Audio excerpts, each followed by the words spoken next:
ابھی ہمارے ایک شاگرد ہیں سید بابر شاہ گیلانی، نیول میں ان کا مطلب ہے اپنا، اور آپ کے کھارا در میں بھی ہے۔ کھارا در میں وہ کتیانہ ہاسپٹل ہے، اس کے پیچھے ایک مزار بنا ہوا ہے۔ کس کا؟ کیا؟ دولہ شاہ بخاری نا، آپ کے مزار کے پیچھے ہی ان کا دواخانہ ہے، بالکل سامنے ہے، شاذلی دواخانہ کے نام سے ہے، وہ ہمارے شاگرد ہیں۔ ان کو اس فیلڈ میں ایسے ہی لے کر آیا تھا جیسے آپ آئے۔ وہ جو تھے مسجد میں امام تھے ایک مسجد میں نا، تو اب ظاہر سی بات ہے اخراجات ہوتے ہیں، گھر کے معاملات ہوتے ہیں، تو پھر ایک چیز سے انسان کو گزارا نہیں ہوتا۔ تو وہ تھوڑا سا پریشان تھے، وہ کہنے لگے کہ واجد بھائی مجھے کچھ بتائیں میں کیا کروں۔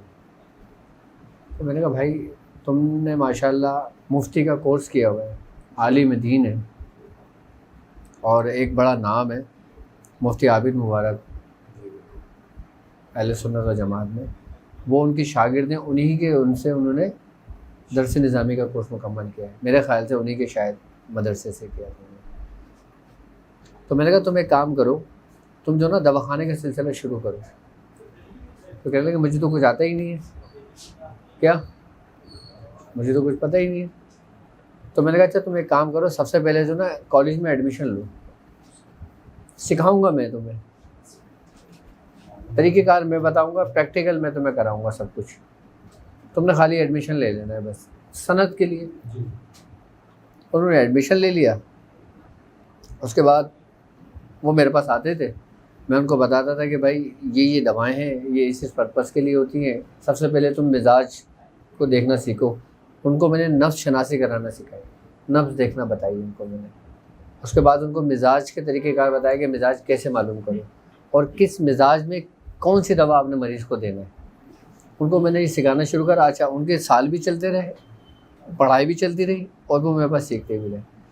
جب ان کو میرے پاس تقریباً 6-8 مہینے ہو گئے، اس کے بعد میں نے ان سے کہا، میں نے کہا ایک کام کرو، اب تم اپنا دواخانہ کرو، تم بیٹھو اپنی جگہ پہ، جا پہ گھر پہ بیٹھ جاؤ، اپنے ایک بینر لگا دو اور اپنے دواخانے میں گھر کے اندر ہی مریضوں کو دیکھو اپنے۔ اب وہ ڈریں کہ یار کچھ ہو نہ جائے۔ میں نے کہا بھائی کچھ بھی نہیں ہوگا، تم پڑھ تو رہے ہو نا، تمہارے 2-3 سال تو گزر گئے، 1 سال ہی رہ گیا۔ انہوں نے کہا ٹھیک ہے چلو۔ اب ان کو میں نے دوائیں، اب وہ مجھ سے کہہ رہے ہیں میرے پاس پیسے نہیں ہیں دواؤں کے، کیونکہ ان کی 8-9 ہزار روپئے تنخواہ تھی۔ تو میں نے کہا یار ایک کام کرو، میں تمہیں دوائیں دیتا ہوں اپنے پاس سے جو میرے پاس ہیں، جو میرے دواخانے میں رکھی ہیں۔ میں نے کہا تم یہ سب دوائیں آدھی لے جاؤ، آدھی میرے پاس چھوڑ دو، آدھی تم لے جاؤ، اور جب یہ دوائیں بک جائیں گی نا، اس کے بعد پھر تم مجھے پیسے دے دینا۔ انہوں نے کہا ٹھیک ہے۔ یہ بات میں آپ کو بتا رہا ہوں سن 2010 کی یا 11 کی ہے، 10 سال ہو گئے اس بات کو بھی، 10 یا 11 کی بات ہے۔ خیر انہوں نے اپنے گھر پہ سلسلہ شروع کیا۔ اب جب بیٹھے، اب وہاں مریض آنے شروع ہوئے، انہوں نے دیکھا دوا دی، مریضوں کو فائدہ ہوا۔ جب ایک مریض کو فائدہ ہوا، اپنے ساتھ 2 کو لے کر آیا، 2 کو فائدہ ہوا، 4 کو لے کر آیا۔ اس کے بعد ان کے بعد رش لگنا شروع ہو گیا۔ اب انہوں نے اس وقت آج سے 10 سال پہلے 100 روپے فیس رکھی تھی فی مریض کی، اب اس سے وہ تقریباً 4-5 ہزار روپے روز کمانے لگے۔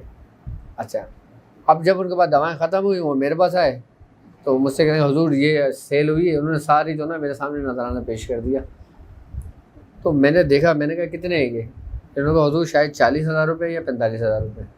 تو میں نے کہا ایک کام کرو، انہی پیسوں سے نا تم اور مزید دوائیں بنا لو، یہ مجھے نہ دو۔ تو کہہ رہے نہیں پھر میرے پر آپ کا اور برڈن چڑھ جائے گا۔ میں کہا نہیں چڑھے گا نا، تم ایک کام بھی کرو کہ تم انہی پیسوں سے، میں تمہیں نسخے جات دیتا ہوں اور میں تمہیں دوائیں بنواتا ہوں۔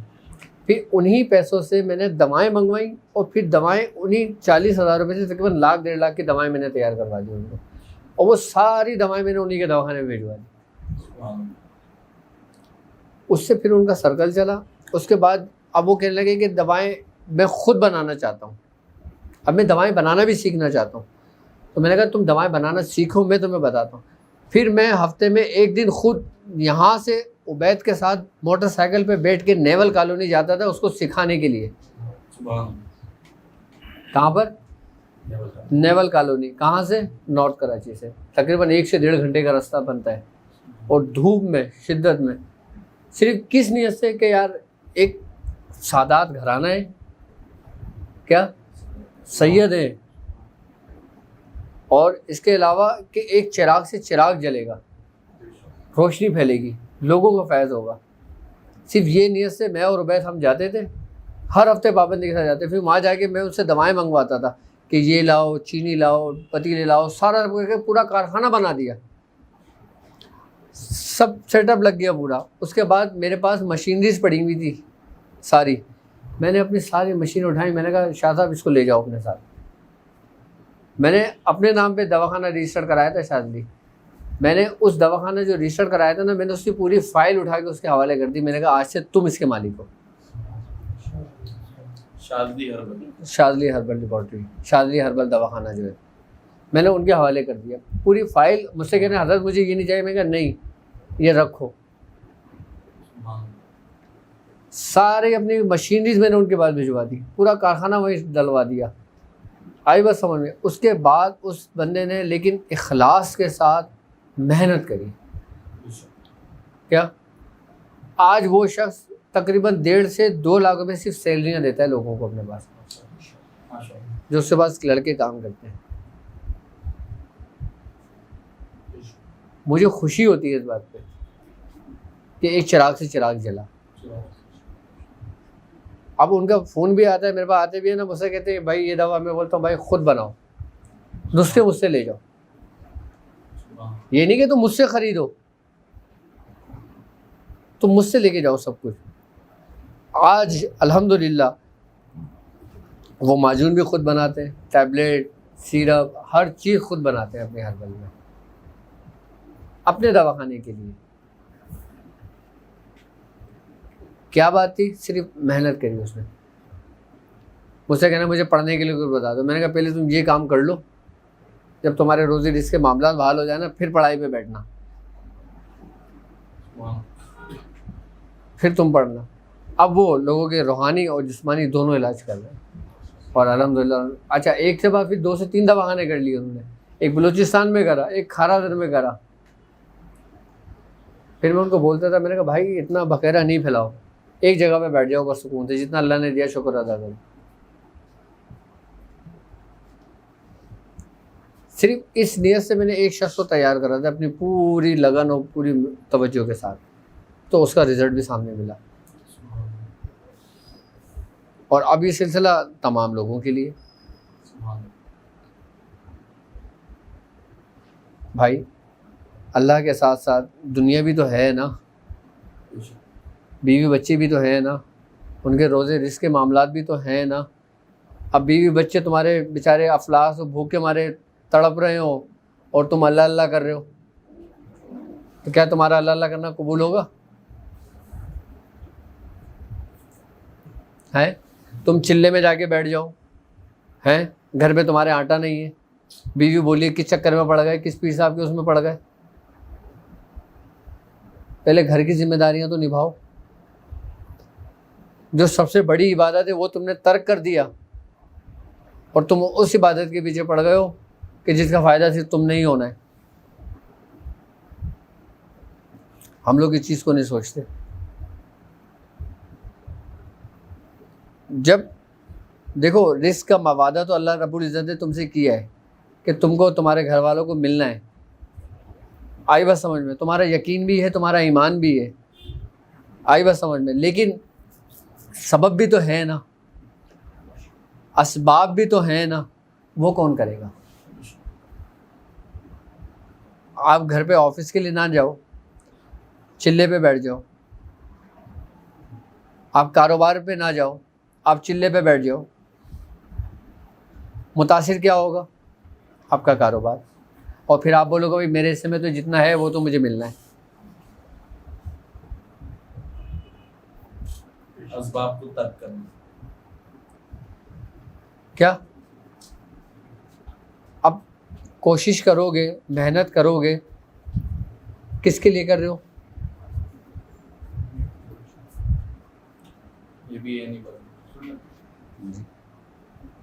اور سب سے بڑی عبادت ہے.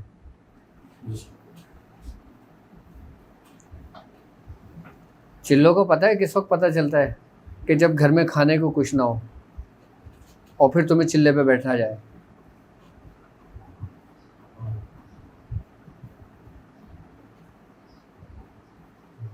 تب انسان کو احساس ہوتا ہے.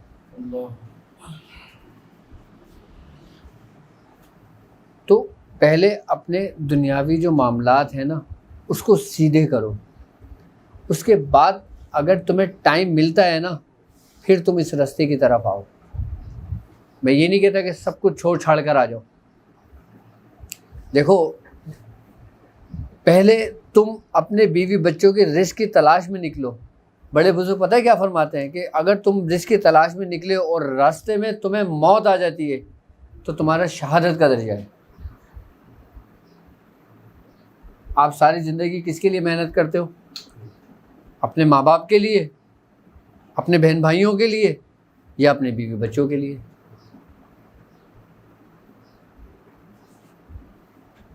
یہ کتنی بڑی عبادت کا درجہ دیا گیا ہے کہ تم اب دنیاوی رزق کی تلاش میں نکلے ہو اور تمہاری موت واقع ہو جاتی ہے تو اللہ رب العزت نے تمہیں وہ بھی شہادت کا درجہ دیا ہے. تو اس کا مطلب ہے اس نے تمہاری اس عبادت کو قبول کیا ہے نا. تمہاری کفالت کے اندر تمام لوگوں کو تمہارے سپرد کیا ہے نا. تو وہ تمہارا حامی و ناصر نہیں ہوگا کیا؟ جب وہ تمہارا حامی و ناصر ہوگا تو اپنے اسرار بھی تم پہ اشکار کرے گا، تم کو اپنے دوستوں سے بھی ملوائے گا اور اس کی صحبت بھی تمہیں ملے گی. پھر کب؟ کہ جب تم اپنے گھر کے فرائض کو پورا کرو گے.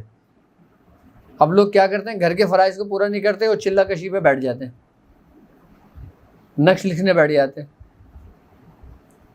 اب گھر والے بول رہے ہوتے ہیں بیچارے کہ آٹا لا دو، گھی لا دو، تیل لا دو، چینی لا دو، وہ نقش لکھنے بیٹھے ہوتے ہیں. اب وہ سمجھ ہوتے ہیں ہماری اصل عبادت یہ ہے.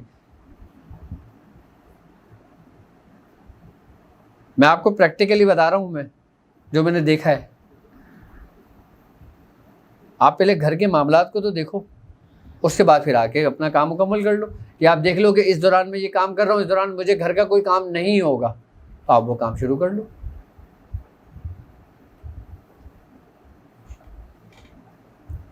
اب رمضان ہے، اب رمضان آ رہے ہیں. اب رمضان میں ایک سب سے بڑا ایشو کیا ہوتا ہے کہ جی جبکہ اگر دیکھا جائے کہ رمضان جو نا یہ سمجھ لو کہ آپ ہی کے لیے ہے.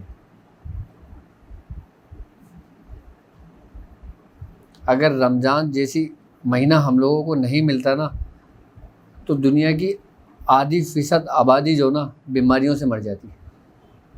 اگر رمضان نہ ہوتا تو کہ 50% آبادی بیماریوں سے ہر سال مرتی اگر رمضان نہ ہوتا تو.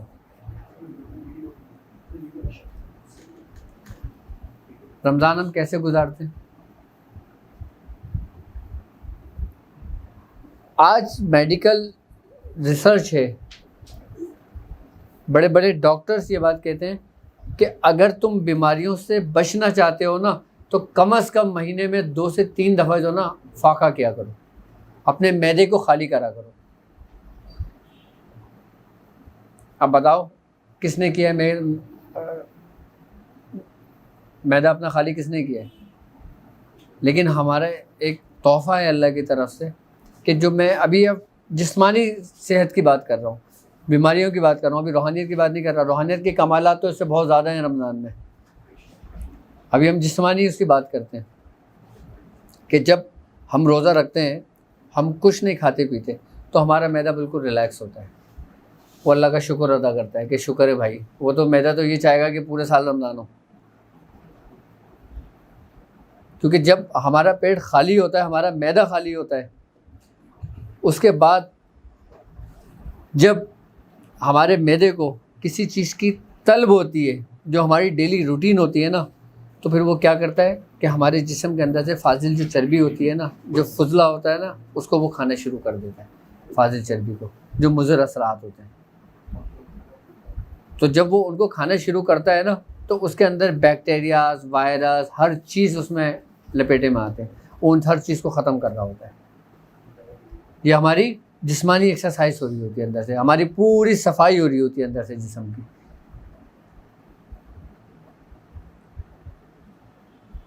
بزرگان دین کیوں بھوکے رہا کرتے تھے، کیوں پرہیز کیا کرتے تھے؟ صرف اسی وجہ سے کہ نبی کریم صلی اللہ علیہ وآلہ وسلم کا فرمان ہے نا، آپ نے فرمایا ہے کہ مومن اپنی 2 اتڑیوں میں کھانا کھاتا ہے اور کافر اپنی 7 اتڑیوں میں کھانا کھاتا ہے، یعنی کہ پیٹ بھر کے کھانا کھاتا ہے. آپ کو پیٹ بھر کے کھانا نہیں کھانا چاہیے. جب آپ دیکھیں نا کہ تھوڑی بہت طلب رہ گئی ہے، آپ نے ہاتھ روک دینا چاہیے اپنا. آپ کبھی بیمار نہیں پڑیں گے. آپ کی بیماریوں کی ابتدائی آپ کے معدے سے ہوتی ہے، آپ کے جسم سے ہوتی ہے، آپ کی خوراک سے ہوتی ہے آپ کی. اور جو ہمارے دین اسلام نے جس چیز کو حرام قرار دے دیا گیا، اگر تم اس کو کھاتے ہو تو اس کو اثر نہیں پڑے گا دین کو. اس کا نقصان تم نہیں ہونا ہے، دین کو نہیں ہونا. دین نے تمہیں ایک اپنے طرز زندگی گزارنے کا ایک بہترین طریقہ کار سمجھایا ہے، تمہیں دیا ہے. آپ دیکھ لو، سور کا گوشت ہمارے یہاں حرام ہے. آج یہودی اور عیسائی بھی سور کے گوشت کو ترک کر رہے ہیں آہستہ آہستہ، کہ وہ کہتے ہیں کہ نہیں، اس سے اسکن کی بیماریاں پھیل رہی ہیں اس گوشت کھانے سے. کیوں ترک کر رہے ہیں جی؟ اب مطلب بہت شوق سے کھاتے ہیں وہ لوگ. تو آپ دیکھ لیں، آپ یورپ کے، USA کے ہر پروڈکٹ کے اندر حلال لکھا ہوا ہوتا ہے.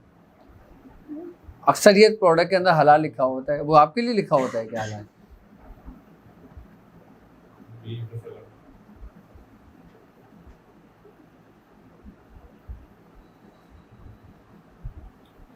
ہم جو پرہیز کرتے ہیں کس لیے کرتے ہیں؟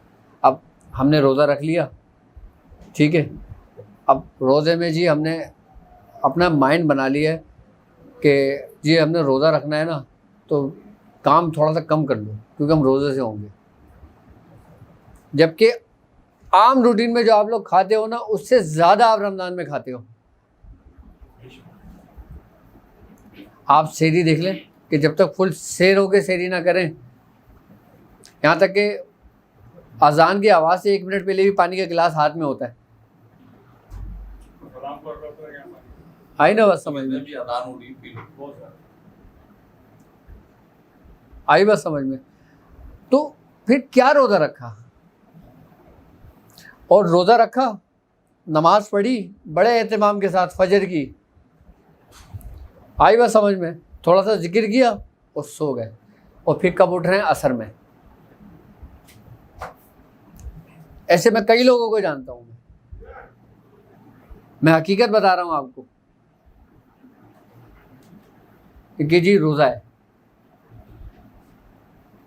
چلو ظہر میں اٹھے، نماز پڑھی، پھر سو گئے. پھر عصر میں اٹھے، نماز پڑھی، پھر باہر نکل گئے.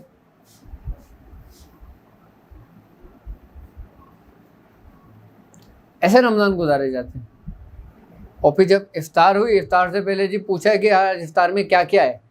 اب وہ پورا جب دسترخوان لگا ہوا ہوگا نا، اب وہ بیٹھیں گے تو بولیں گے ہاں بھائی. عام روٹین سے ہٹ گیا نا. ہم سمجھتے ہیں کہ عام روٹین میں ہم زیادہ کھاتے ہیں. عام روٹین میں زیادہ نہیں کھاتے، ہم رمضان میں زیادہ کھاتے ہیں. اور جب دسترخوان لگا ہوا میدا دیکھتا ہے، میدا بولتا ہے لو جی آج تو میرا کام پورا ہی ہو گیا. میں حقیقت بتا رہا ہوں آپ کو. ہم اس طرح تو رمضان گزارتے ہیں. آپ رمضان کو اعتدال پہ گزارو. اس میں خوراک رکھو، ہر چیز ایک اعتدال پر، ایک لمٹ تک. پھر آپ کو جو کیفیت پیدا ہوگی نا آپ کے اندر، پھر اس کا سرور ہی الگ ہوگا. آپ سحری کرو، سحری کرنا سنت ہے. آپ نے افطار بھی کرنا ہے، پھر رات کا کھانا بھی کھانا ہے 10 بجے، اور پھر 4 بجے سحری بھی کرنا ہے.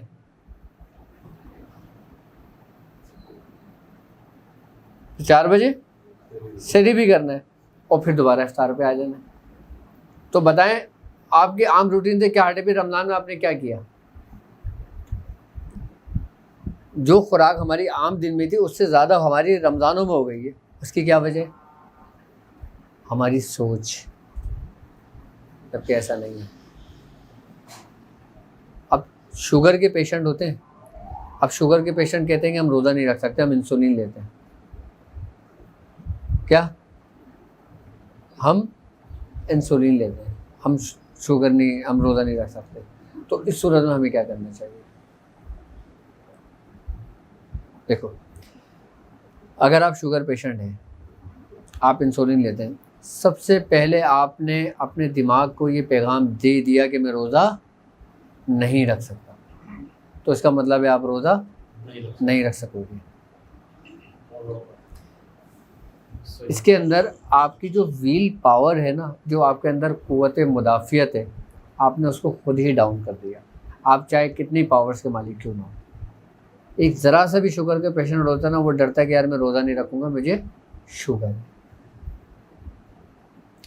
ہم اپنے دماغ کو جیسے پیغام دیتے ہیں نا، دماغ پھر وہی ایکسیپٹ کرتا ہے اور پھر اسی جیسے انزائم ہمارے جسم میں پیدا کرنے شروع کر دیتا ہے۔ اچھا شوگر ہے کیا بیسیکلی؟ شوگر ہمیں ہوتی کیوں ہے، اور شوگر کا تعلق ہمارے جسم کی کس اعضاء سے ہے؟ یہ تو سب کو پتہ ہے نا کہ لبلبے کا تعلق ہے اس کا، لبلبا انسولین بناتا ہے، آئی نا بس سمجھ میں؟ اب یہ فنکشن ہمارا بگڑتا کیوں ہے؟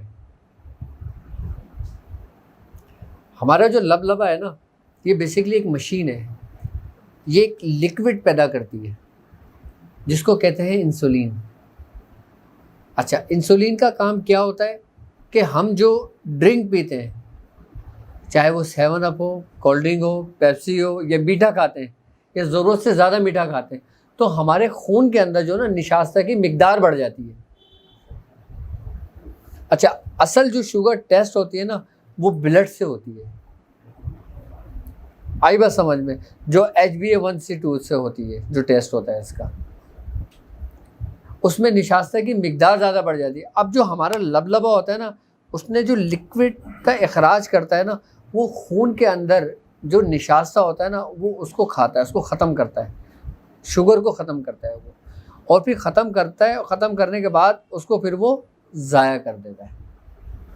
اچھا ہمارے لبلبے کے اندر، اس کو میڈیکل نہیں مانتی لیکن تمام اطباء اور حکیم اور بڑے بڑے بزرگان دین اور بڑے بڑے حکیم جن لوگوں نے اس پہ ریسرچ کی ہے، باقاعدہ اپنی کتابوں میں لکھا ہے کہ ہمارے لبلبے کے اندر جو نا 2 حدود ہوتے ہیں، ایک کو جاذبہ کہتے ہیں، ایک کو ناقلہ کہتے ہیں۔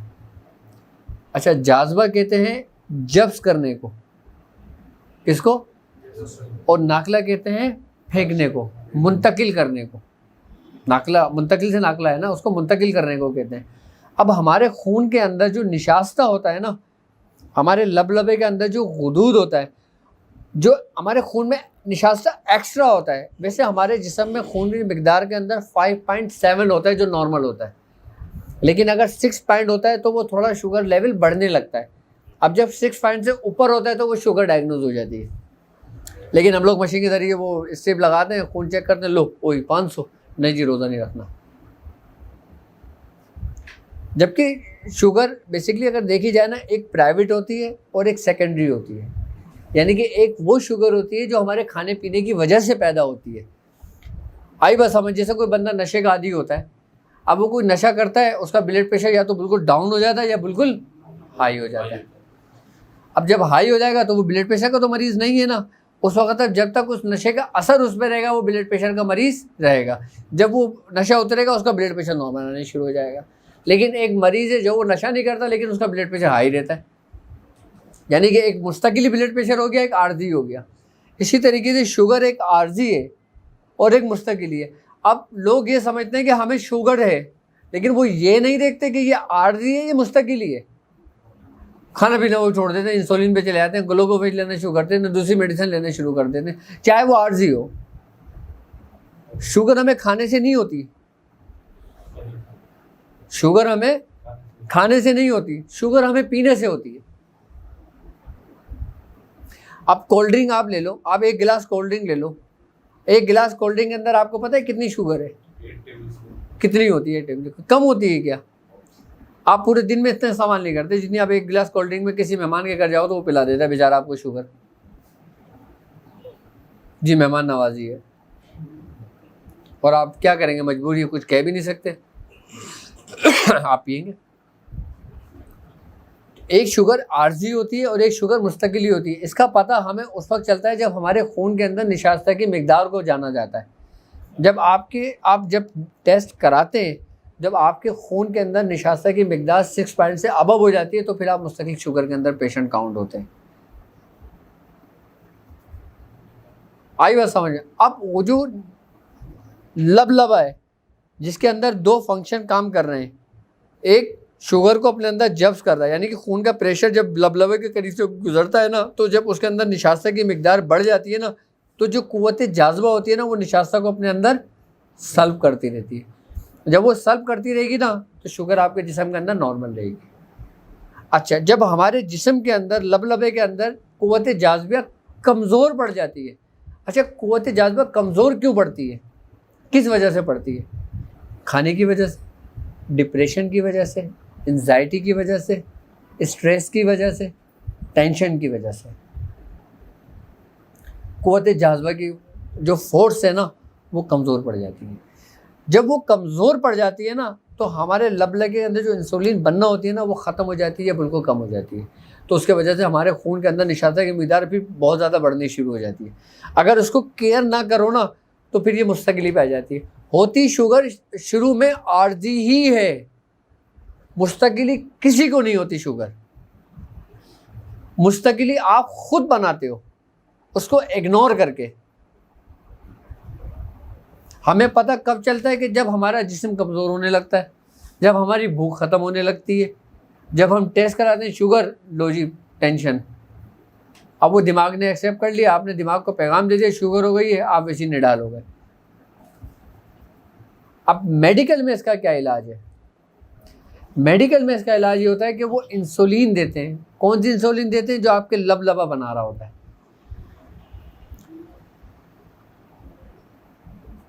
پھر وہ انسولین پیشنٹ لیتا ہے.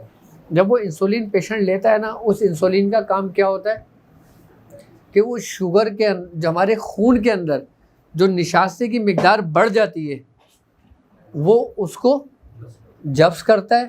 جذب کرنے کے بعد سارا یہ جو ہوتی ہے پھر خون کی سرکولیشن سے ہمارے گردوں میں داخل ہوتا ہے. پھر گردہ اس کو ریفائن کر دیتا ہے. جب گردہ اس کو ریفائن کر دیتا ہے تو یہ پیشاب کے ذریعے باہر نکال دیتا ہے سارا. اب ہم قوت جاذبہ اپنے اندر کیسے پیدا کر سکتے ہیں؟ سوال یہ پیدا ہوتا ہے کہ ہماری میڈیسن سے جان چھوٹے، یا اگر ہم عارضی شوگر کے پیشنٹ ہیں تو ہم شوگر سے کیسے نجات پا سکتے ہیں؟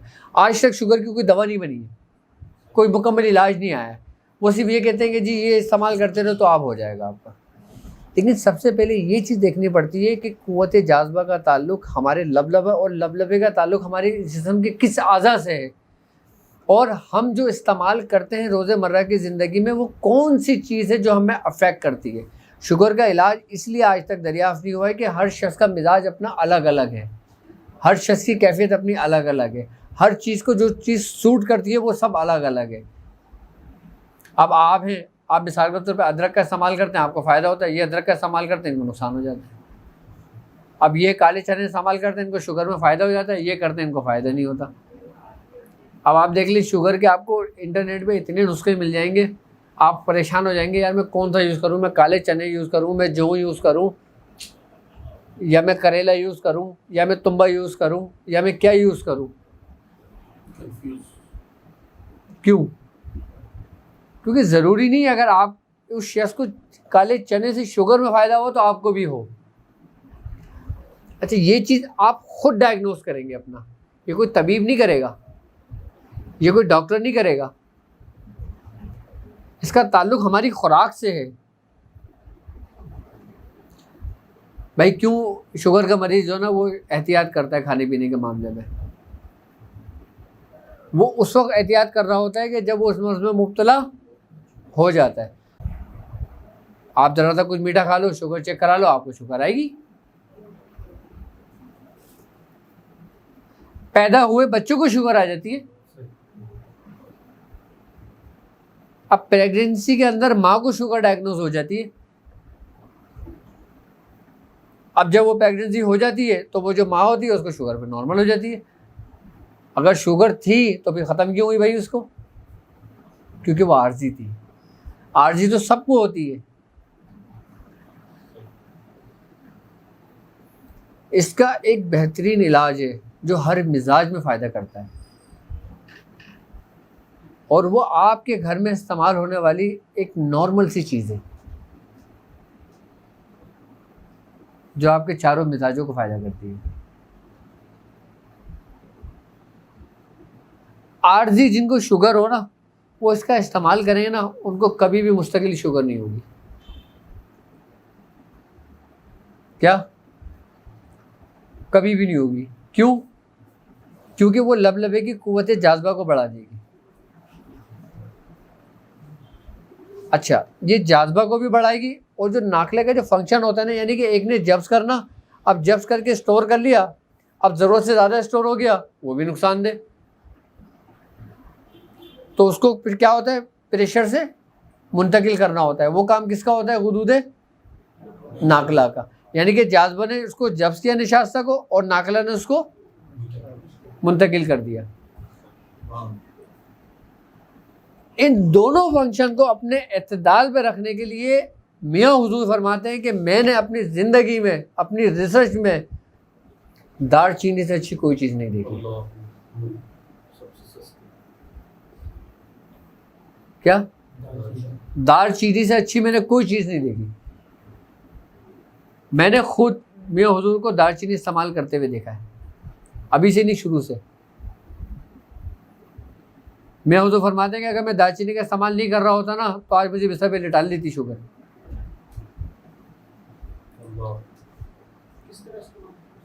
اس کا استعمال اگر آپ کا بلغمی مزاج ہے، اگر آپ کو نزلہ رہتا ہے، سائنس کی پرابلم رہتی ہے، نزلہ اندر گرتا ہے، آپ اس کو دودھ کے ساتھ استعمال نہ کریں۔ اگر آپ دودھ کے ساتھ استعمال کرنا چاہتے ہیں تو ایک گلاس دودھ لیں، ایک ادرک کا ٹکڑا ڈالیں، ایک دار چینی کا ٹکڑا ڈال دیں۔ آپ دودھ کو اتنا پکائیں کہ اس میں کلر آ جائے، اس کے بعد اس کو چھانیں، آپ وہ روزانہ سونے سے پہلے دودھ پئیں۔ آپ کو کمزوری بھی دور ہوگی، شوگر بھی نہیں ہوگی، اور شوگر کی وجہ سے جو جسم کے اندر کمزوری ہو جاتی ہے، جو اعصاب کمزور ہو جاتے ہیں، وہ بھی اپنے اعتدال پر آ جائیں گے آپ کو۔ صرف ایک دار چینی۔ اچھا، جب مریض ہوتا ہے اس کو بار بار پیشاب کی زیادتی ہوتی ہے، دار چینی اس پیشاب کی زیادتی کو بھی روکتی ہے، اس پیشاب کی زیادتی کو بھی روکتی ہے، اور پیشاب کھل کر لے کر آتی ہے۔ اگر لوگوں کو صرف دار چینی کے فوائد کا پتہ چل جائے نا، تو یہ پاکستانی اس کو سونے کے بھاؤ بیچیں۔ کس کے بھاؤ؟ سونے کے بھاؤ بیچیں اس کو، دار چینی کو۔ دار چینی ایسی اپنے اندر افادیت رکھتی ہے، ایسی قوت رکھتی ہے۔ خالی دار چینی کا استعمال جو نا، آپ کو شوگر جیسی مہلک امراض سے محفوظ رکھتی ہے، اور ان لوگوں کے لیے ابتدائی دور کے لیے کہ جن کا ابتدائی دور میں شوگر عارضی ہو، اس کو اپنے اعتدال پر لے کر آ جاتی ہے۔ بلغمی مزاج نہ تو نارملی اس کو استعمال کریں، اس طریقے سے پانی کے ساتھ استعمال کریں، اس کو کہوہ بنا کے پئیں۔ چبا کے بھی اچھا، اس کا نہیں، آپ اس کو چبا کے کھاؤ، اس کی کیفیت الگ ہو جائے گی، اس کا مزاج بدل جائے گا۔ آپ اس کو پانی میں ڈال کے کہوہ بنا کے پیو، اس کا مزاج بدل جائے گا۔ آپ اس کو دودھ میں ڈال کے پیو، اس کا مزاج بدل جائے گا۔ آپ اس کو دار چینی یا کہ اس میں جامع شیری یا کسی اور شربت میں ڈال کے پیو، اس کا مزاج بدل جائے گا۔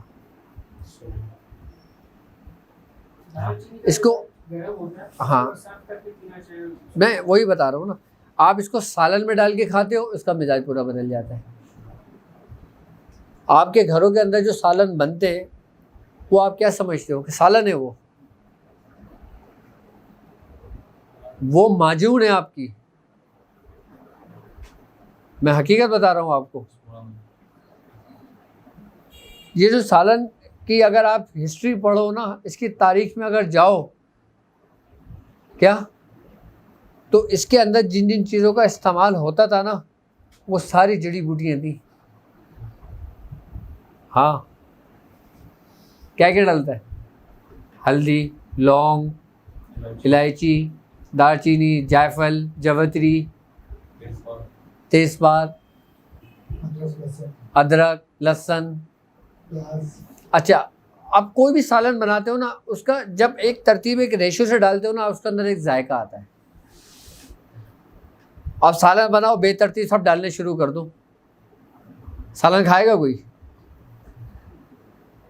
ترتیب کیوں ہے اس کی؟ ترتیب اس لیے کہ جب یہ ہمارے جسم کے اندر جاتی ہے نا تو ہمارے جسم کے اندر جو ہمارے اینٹی وائرس ہوتا ہے نا یہ اس کو ختم کرنے شروع کرتی ہے۔ ختم کون کرتا ہے؟ جو ہمارے اندر گرم مسالے ہوتے ہیں، جو ہم چیزوں کا استعمال کرتے ہیں۔ آپ کا کچن جو نا، آپ کے گھر کا کچن، یہ آپ کا بہترین دواخانہ ہے۔ اس سے اچھا دواخانہ میں نے نہیں دیکھا اپنی زندگی میں۔ آپ کے گھر کا کچن آپ کا شفا خانہ ہے۔ کیوں؟ کیونکہ آپ کے گھر کے اندر بیماریاں آپ کے کچن سے پھیلتی ہیں اور آپ شفا پاتے ہو تو کہاں سے پاتے ہو؟ آپ کے کچن سے۔ اب کچن کو لوگوں نے کس لیے استعمال کیا ہے؟ صرف کھانا بنانا، کھانا کھانا، صفائی کرنا، برتن دھونا، یہ کرنا، یہی ہے نا۔ جبکہ اگر میاں حضور فرماتے ہیں، بلکہ ہم نے میاں حضور سے یہ چیز سیکھی ہے کہ آدھی رات کو بھی اللہ نہ کرے اگر کوئی مرض کا کوئی مریض آتا ہے نا، ہمارے پاس دوا نہیں ہوتی نا، ہم اپنے دواخانے کچن میں جا کے 2-4 چیزیں نکال کے اس کا علاج کر دیتے ہیں۔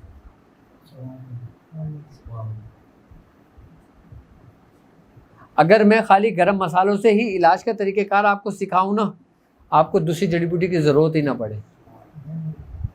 صرف دار چینی، لونگ، کالی مرچ، دکنی مرچ، زیرہ، الائچی، جائفل، جوتری، انہی چیزوں سے خالی ان چیزوں سے جو میں نے آپ کو 9 چیزیں گنوائی ہیں، پیر کے ناخن سے لے کے سر کے بال تک کے آپ کسی بھی مرض کا علاج ان 9 چیزوں سے مجھ سے پوچھ لیں، میں آپ کو بتاؤں گا کہ آپ یہ چیزیں اتنی مقدار کی لیں۔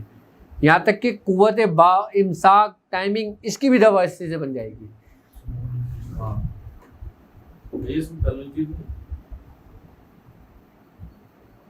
کیا میں صحیح بتا رہا ہوں؟ اب میتھی دانا ہے، یہ بھی آپ کے کچن میں استعمال ہوتا ہے۔ کلونجی ہے، یہ بھی آپ کے کچن میں استعمال ہوتا ہے۔ کڑی پتہ ہے، یہ بھی آپ کے کچن میں استعمال ہوتا ہے۔ آلو بخارا ہے، یہ بھی آپ کے کچن میں استعمال ہوتا ہے۔ املی ہے، یہ بھی آپ کے کچن میں استعمال ہوتی ہے۔ اب سب کچھ آپ کے کچن میں موجود ہے۔ آپ اپنے مہینے کی گروسری 20,000 40,000 کی کرتے ہو، اس کے باوجود بھی آپ دوائیں لے کر آتے ہو، پھر آپ لوگوں پہ افسوس نہیں ہے؟ 20,000 کی دوائیں، 40,000 کا راشن لیتے ہو، پھر 40,000 کی دوائیں لیتے ہو تو افسوس نہیں ہے؟ ہم لوگوں نے اس چیز کو سمجھا ہی نہیں ہے۔ ہمارے دین نے، ہمارے اسلام نے، ہمارے اتباؤں نے، ہمارے بزرگوں نے جو ہمیں جینے کے طریقے بتائے ہیں نا، انہوں نے اس کو اتنا آسان و سہل کر دیا کہ آپ اس سے غافل ہو گئے۔ اگر آپ کو کوئی بولے نا، آپ کی دادی ہیں، چلو آپ کو ادھر ادھر نزلہ ہوتا ہے، دادی بولتی ہے اس کو دشانہ بنا کے پلاؤ، جلدی سے کہوہ بنا کے پلاؤ۔ کہوہ کس کا جی؟ ادرک، دار چینی، الائچی کا۔ اب یہ دادی بچے، دادی الائچی کا کہوہ مجھے کیا فائدہ کرے گا؟ جبکہ اگر حقیقتاً دیکھا جائے انہی اجزاؤں سے دوائیں بنتی ہیں، آپ کو پتہ ہے؟ یہ جو بیس ہوتی ہے نا، بیس، اسی سے ہی یہ آپ کے ایلوپیتھک، ہومیوپیتھک اور حکمت کی دوائیں تیار کی جاتی ہیں، انہی چیزوں سے۔ آپ انہی کو چھوڑ کے جو تیار کی ہوئی چیزیں وہ کھا رہے ہو۔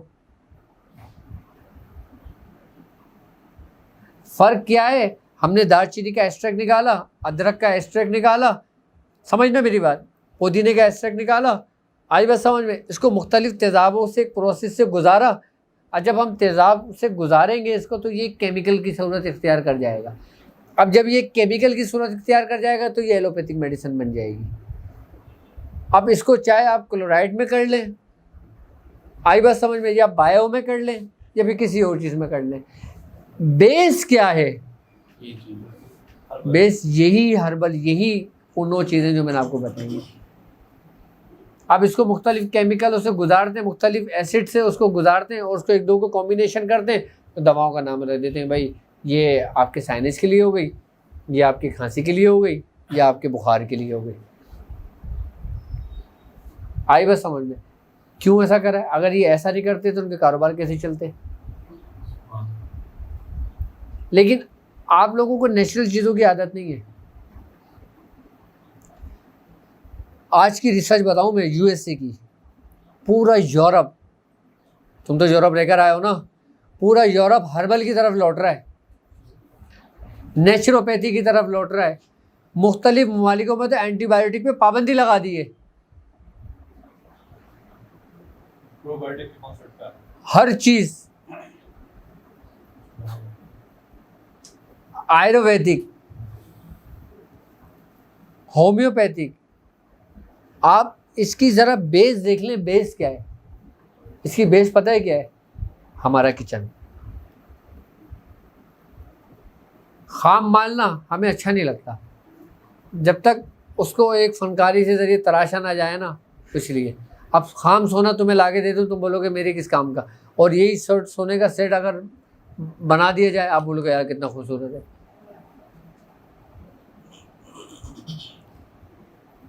ہمیں کس سے علاج کرنا چاہیے اپنا؟ انہی گرم مسالوں سے. شوگر کے لیے سب سے بہترین چیز کیا ہے؟ دار چینی. آپ کو شوگر سے بھی محفوظ رکھتی ہے، آپ کے اندر جسمانی کمزوری کو بھی دور کرتی ہے، آپ کے اندر قوت مردانہ کو بھی ختم کرتی ہے، بڑھاتی ہے، ختم کرتی ہے. لوگ پریشان ہو جائیں گے. ہاں، قوت مردانہ کو بھی بڑھاتی ہے. کیا چیز؟ شوگر کا سب سے بہترین تو یہ ہے کہ دارچینی لیں روزانہ. اس کا ایک ٹائم صرف دارچینی کا کہوہ بنا کے پئیں. ہاں، اگر شوگر کے ساتھ کمزوری ہے، اگر بخار چڑھتا ہے، جسم دکھتا ہے، نزلہ رہتا ہے، تو اس کے اندر آپ تھوڑی سی لونگ ڈال دیں. آئی بات سمجھ میں؟ تھوڑی سی الائچی ڈال دیں، بڑی الائچی. آپ اس کا کہوہ بنا کے پئیں، دیکھیں آپ کو فائدہ کرے گا. دار چینی اپنی بیس رکھیں ہر چیز میں. اپنے کھانے میں دار چینی اور ہلدی کا استعمال بڑھا دیں. اچھا، ہلدی آپ بہت بہترین اینٹی سیپٹک ہے. کیا ہے؟ بہترین اینٹی سیپٹک ہے. اس سے اچھی کوئی دوائی نہیں ہے ہلدی سے. آپ صرف انہی 9-10 چیزوں کا استعمال کریں گے نا، لیکن ایک خاص ترتیب کے، اسی ترتیب کے ساتھ، تو آپ کو فائدہ ہوگا. دارچینی ایک ٹکڑا لے لیں بس. ہاں، 1 انچ کا ٹکڑا لے لیں آپ دارچینی. آپ اس کا کہوہ بنا کے پئیں، دیکھو کیسا فائدہ کرتا ہے آپ کو. چائے میں ڈال کے پی لیں، آپ کہوے میں ڈال کے پی لیں. آپ کمزوری اگر زیادہ ہے تو دودھ میں ڈال کے پی لیں. اس کا ایک نسخہ ہے، میں آپ کو بتاتا ہوں. اس کی وجہ سے جن لوگوں کو کمزوری ہو جاتی ہے، اس کی وجہ سے شوگر کی وجہ سے، آپ نا 7 نر چھوارے لے لیں، بڑے والے. اچھا، چھوارے لے کے نا اس کو کاٹیں، اس کو کھولیں، اس کی گٹلی نکال دیں. آپ نے برگد کا درخت دیکھا ہے جس کی لمبی لمبی چھال لٹکی ہوئی ہوتی ہے؟ نہیں، سفید الگ ہے، برگد الگ ہے، جس کی عمر بہت طویل ہوتی ہے درخت کی. اس کی نا جیسے جھاڑو کی تنکے ہوتے ہیں نا، ایسی چھال اس کی نا لٹک رہی ہوتی ہے. برگد کا درخت مشہور ہے، جو لوگ سمجھتے ہیں بوہڑ کا درخت جو کہلاتا ہے. آئی بس سمجھ، اس کا جب پتا توڑیں گے نا تو اس میں سے دودھ نکلتا ہے. آئی بس سمجھ. آپ ان چھواروں کے اندر جو ہے نا وہ دودھ بھر لیں. تقریباً ایک چھوارے کے اندر 20-25 اس کی بوندیں گرا لیں، اس کو ٹپا لیں اور اس چھوارے کو بند کر دیں.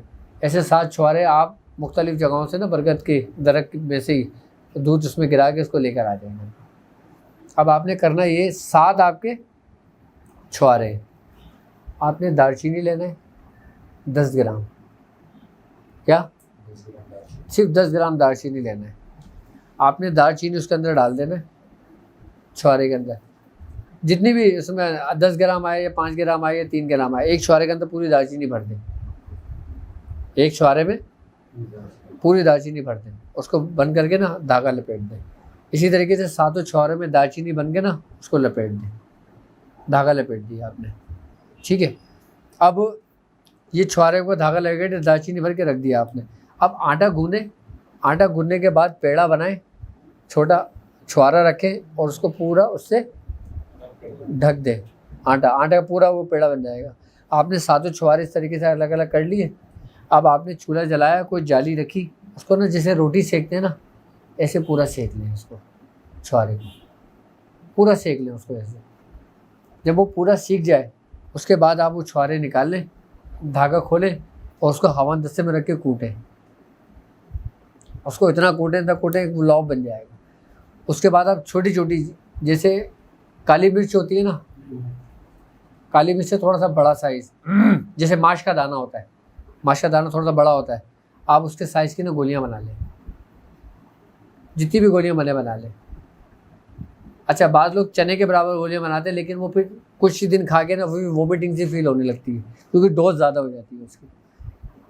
آپ ماش کے برابر اس کی گولیاں بنا لیں، گولیاں بنانے کے بعد اس کو خشک کر لیں، آپ ایک گولی صبح شام کھانا شروع کر دیں، مجال ہے کوئی شوگر آپ کے جسم کے اندر کوئی کمزوری کر دے، مجال ہے شوگر آپ کے جسم کو گلا دے۔ اگر جسم کے اوپر کوئی کسی قسم کی کوئی چوٹ بھی لگتی ہے نا، کوئی زخم بھی ہوتا ہے نا، تو وہ اس کو بھی بھر دے گا۔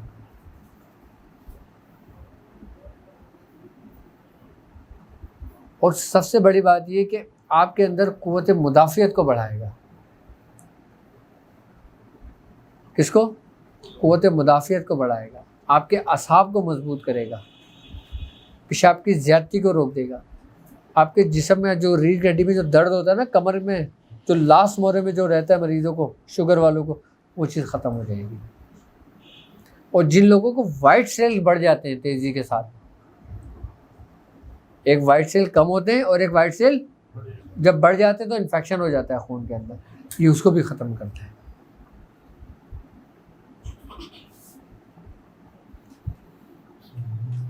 جن لوگوں کے ساتھ معاملات ہوتے ہیں یا جو عمل کر رہے ہوتے ہیں ان لوگوں کو زیادہ شوگر کی ضرورت ہوتی ہے، زیادہ شوگر اس کی کیا نہیں، یہ ضروری نہیں ہے، لیکن ایک بات یاد رکھنا کہ جادو بھی جو نا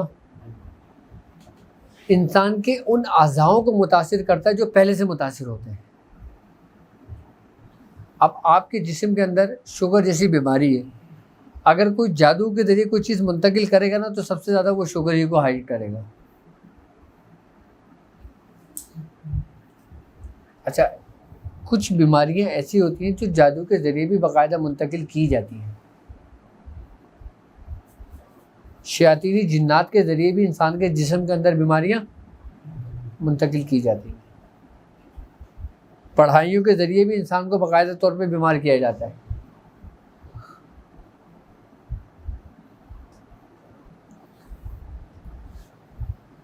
لیکن اس کی علامت اگر جادو کے ذریعے کوئی جسم کے اندر بیماری ہو نا، اس کی ایک خاص علامت یہ ہوتی ہے کہ اس کے جسم میں سے جو نا، اس کے پسینے میں سے نا بدبو آنی شروع ہو جاتی ہے۔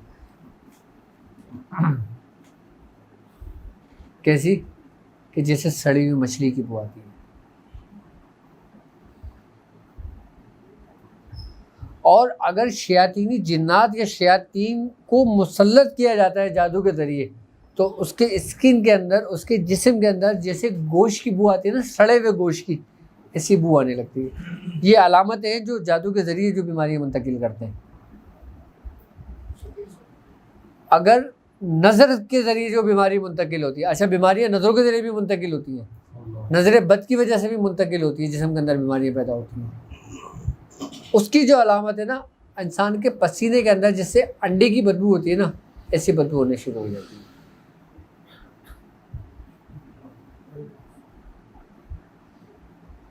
مچھلی کی اگر بدبو آئے تو جادو ہے، آئی بس سمجھ میں، جو سفلی علم کہتے ہیں۔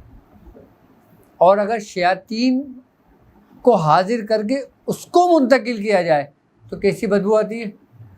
بڑے ہوئے گوشت کی۔ یہ یاد رکھو، یہ کام آئیں گی تمہارے آگے چل کے یہ باتیں۔ وہ گائے کی گوشت کی بدبو ہوتی ہے، اور جو نظر بد ہو پھر انڈے کی جیسی اسمیل آتی ہے۔ اور ہاں اکثر جادو میں جو ہے زہر کو کھلا کے کرایا جاتا ہے جادو، اس میں کون سی انسان کے زہر کھلائے جاتے ہیں؟ میں نے سنا ہے کہ کسی صداع کے مریض کا کچرا اس میں پانی میں یا پیپسی میں ملا کے کھلا دیے جاتے ہیں، یا ایسے ٹائفائڈ ہو جاتا ہے لیکن ٹیسٹ میں نہیں آ رہا ہوتا، علامات ساری وہی ہوتی ہے لیکن ٹیسٹ میں نہیں آ رہا، تو اس کو جادو میں کچھ مخصوص قسم کے زہر ہیں جو استعمال کیے جاتے ہیں۔ مجھے نہیں پتا، مجھے بتانا چاہیے نہیں چاہیے، لیکن میں بتاتا ہوں تمہیں یہ زہر ہوتا کیا ہے۔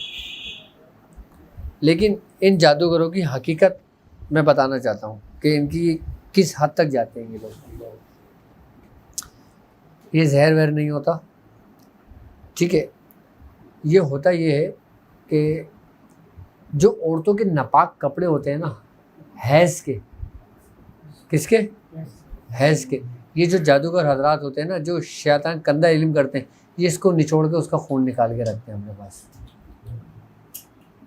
آئی بس سمجھ میں. اور پھر جو انسان مر جاتا ہے نا, اور جو ایسی موت مرتا ہے جو بے ایمان موت ہوتی ہے, آئی بس سمجھ میں, اس کے جسم سے اس کو خون سریر کے ذریعے نکالا جاتا ہے. یہ وہ زہر ہوتے ہیں. الو کا خون نکالا جاتا ہے, کتے کا خون نکالا جاتا ہے, گدھے کا خون نکالا جاتا ہے. آئی بس سمجھ میں. پھر ان چیزوں کو نکالنے کے بعد اپنے پاس رکھا جاتا ہے, پھر دیکھا جاتا ہے کون سی چیز کیا ہے, پھر کس کے ذریعے کیا کام کرنا ہے. آئی بس سمجھ میں. اب جس کے لیے جو کام کیا جاتا ہے نا, پھر اس کے مختلف جسم کے کسی بھی حصے, جسم کے حصے کو متاثر کرنا ہوتا ہے, تو پھر اس کو ڈراپ کی صورت میں کسی بھی چیز میں ہر کے گلاب میں ڈال کے دے دیا جاتا ہے, یا پانی میں ڈال کے دے دیا جاتا ہے, کسی بھی چیز میں دے دیا جاتا ہے کہ یار اس کو کسی طریقے سے کھلا دینا. اب ظاہر سی بات ہے, ایک ناپاک چیز, ایک غلاظت سے بھرپور چیز, اور اوپر سے پھر اس کے اوپر شیاطینی منتقل کرنا, اور پھر ایسے کلمات پڑھنا جن سے شیطانوں سے مدد لی گئی ہو, تو وہ 100% اسی وقت آگے اس کے اوپر چمٹ جاتے ہیں. اور جب وہ چیز کسی انسان کے جسم کے اندر منتقل کی جاتی ہے نا, تو اس کے اندر کیا حال کرتے ہیں. تو یہ ایک سوال یہ کرنا تھا کہ بعض سلاسل میں لوگ ایسے دیکھے ہم ملے ہیں ان سے, ایسے لوگوں سے, تو وہ کہتے ہیں ہم سلسلہ چلا رہا ہے مگر ہم یہ بھی کرتے پازیٹیو اور نیگیٹو. ایسا نہیں ہوتا. اب تم پتہ نہیں کس سے مل کر آ گئے. جو صاحب سلسلہ ہوتا ہے وہ کبھی بھی سستے پہ نہیں جاتا, کبھی بھی اس راستے پہ نہیں, آئی بس سمجھ اگر میں. باقاعدہ طور پر. لیکن تم خاموش ہوتی, آئی بس سمجھ میں, کہ جو صاحب سلسلہ جو لوگ ہوتے ہیں وہ کبھی بھی ان چیزوں کا استعمال نہیں کرتے. سبحان اللہ. اگر وہ ان چیزوں کا استعمال کرتے تو ان کے سلسلے کا فیض اٹھا لیا جاتا ہے, بند کر دیا جاتا ہے. اب ہم کسی پہ کوئی بہتان, کوئی الزام کچھ نہیں لگا سکتے, نہ ان کے بارے میں کچھ بول سکتے ہیں. آئی نا بات سمجھ میں. اگر کوئی شخص یہ فیل کرتا ہے تو وہ اس کا اپنا ذاتی فیل ہوتا ہے, اس کا سلسلے سے, خانوادے سے کوئی تعلق نہیں ہوتا.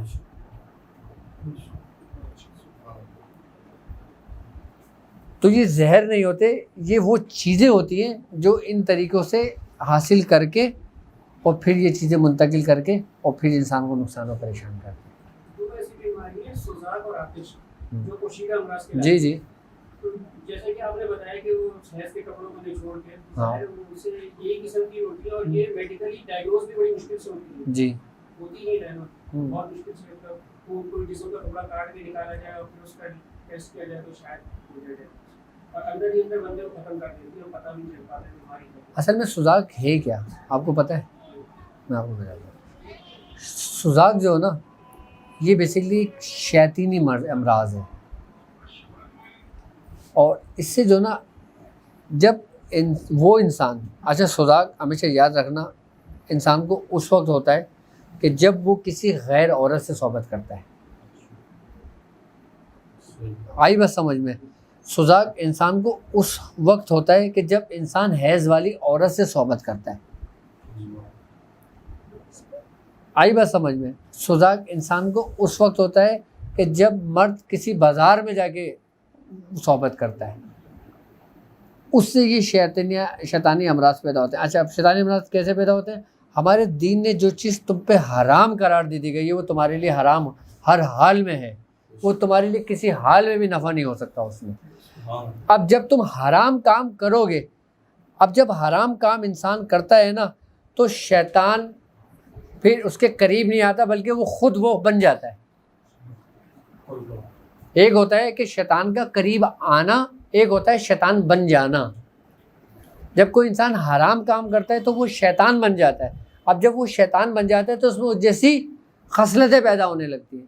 جب اس میں اس جیسی خصلتیں پیدا ہونے لگیں گی, آپ کو یاد ہوگا ابھی میں نے لاسٹ ایک ویڈیو ڈالی تھی جس کے اندر میں نے میاں بیوی کی صحبت کے بارے میں بتایا تھا کہ ہمارے دین نے ہمیں کس طرح صحبت کرنے کا حکم دیا ہے اور ہمیں کیا کیا کرنا چاہیے، کہ اگر ہم اس چیز کا اہتمام نہیں کرتے تو شیطان ہمارے فوراً قریب چپٹ جاتا ہے، کہ جس سے ہمارے جسم کے اندر، عورت کے رحم کے اندر مختلف بیماریاں پیدا ہو جاتی ہیں۔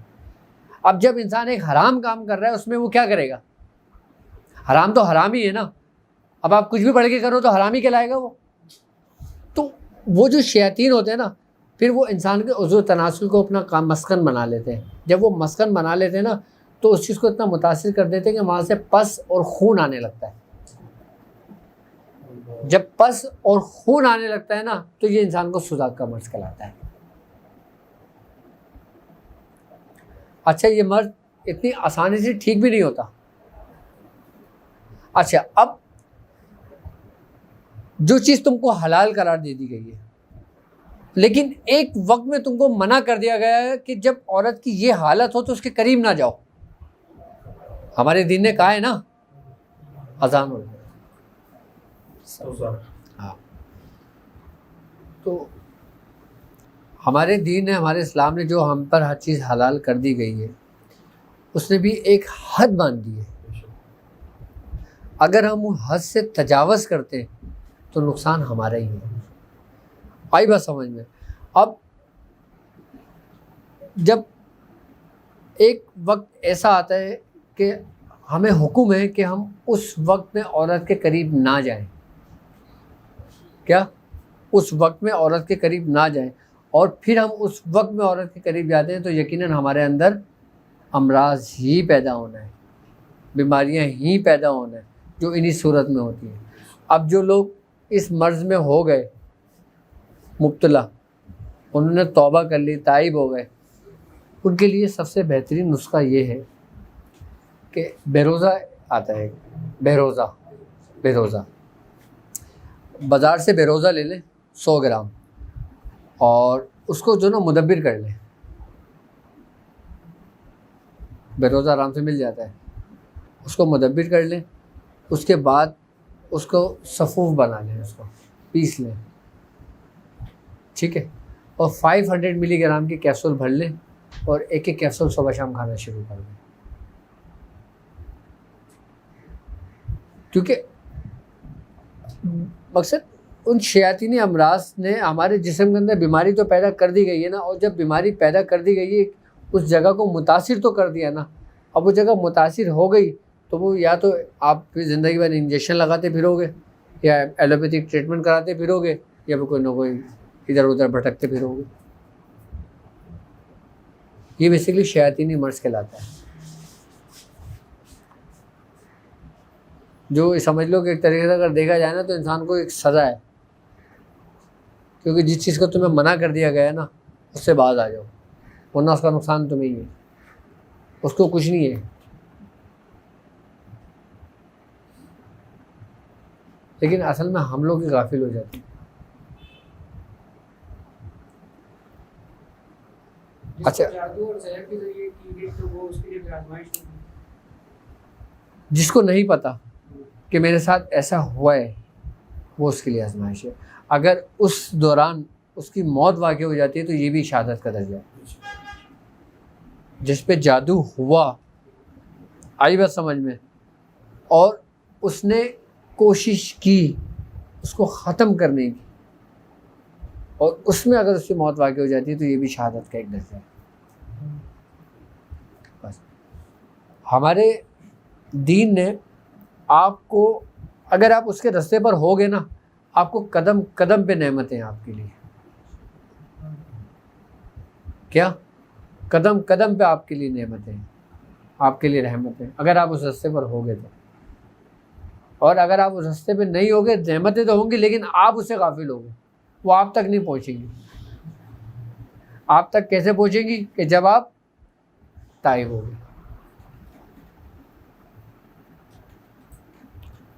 سورہ قریش پڑھنے والا، کیا سورہ قریش پڑھنے والا، اس کے اوپر یہ چیزیں بالکل بھی اثر نہیں کریں گی، اور اگر ہو بھی تو ختم ہو جائے گی۔ ہو بھی تو ختم ہو جائے گی۔ ایک شخص متاثر ہو کر آیا،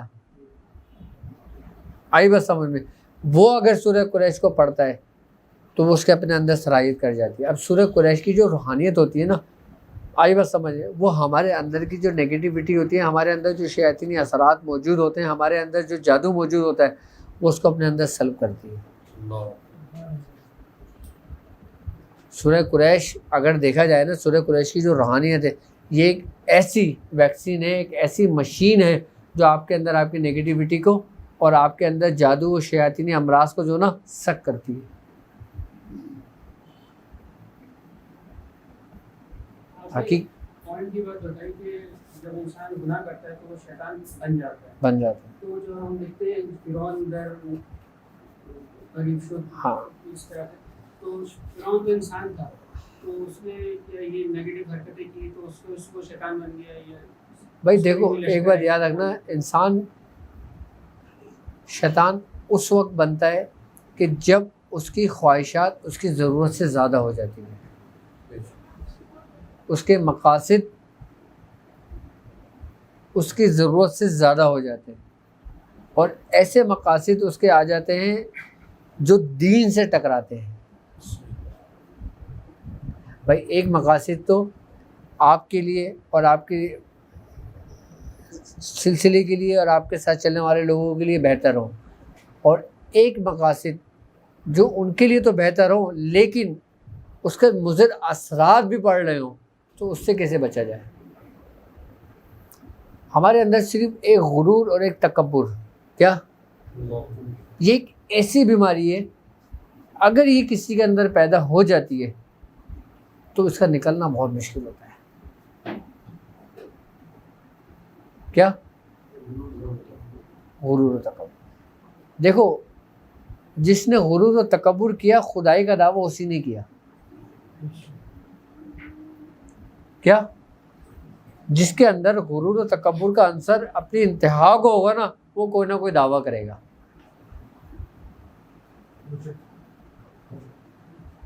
چاہے وہ کسی بھی چیز کا دعویٰ کر دے۔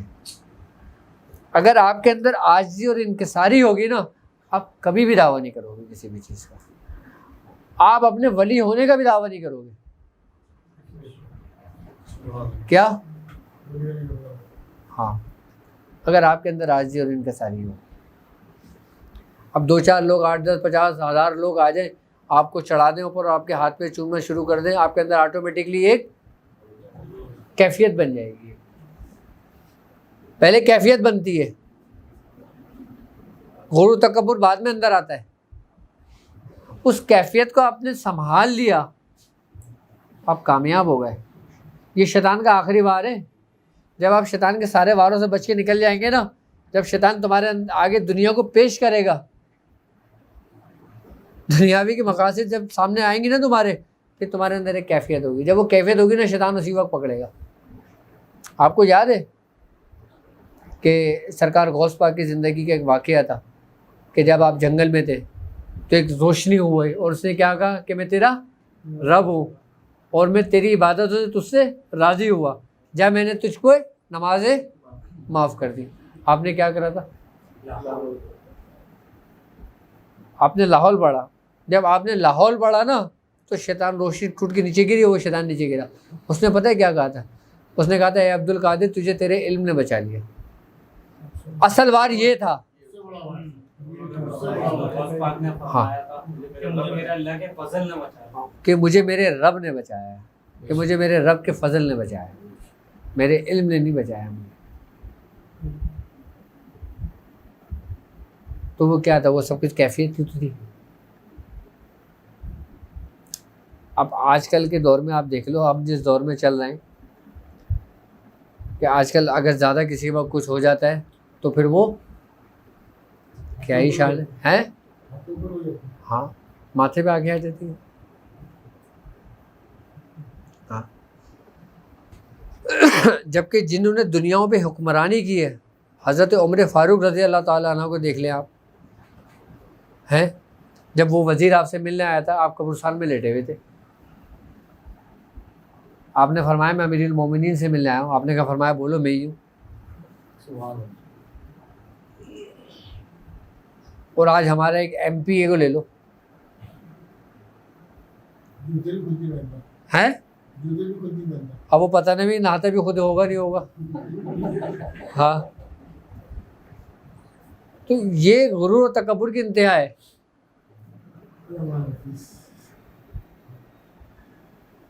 تو بھیا اللہ تبارک و تعالیٰ ہمیں ایسے لوگوں سے محفوظ رکھے.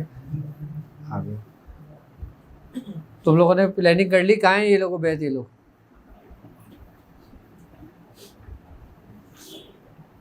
ایک سوال ہاں ہاں کہ جیسے کچھ لوگ ہوتے ہیں، کچھ عاملین ہوتے ہیں جو کہ جادو وغیرہ کرنے کے لیے کسی کا پہنا ہوا کپڑا منگاتے ہیں، تو یہ کس طرح ہوتا ہے؟ مطلب اور اس کے بعد اگر وہ منگا بھی لیں تو اس شخص پہ اثر نہ ہو، یہ کیسے ممکن ہے؟ دیکھو کپڑا وہ پہنا جو ہوتا ہے نا، یہ بیسیکلی مرض کو چیک کرنے کے لیے ہوتا ہے.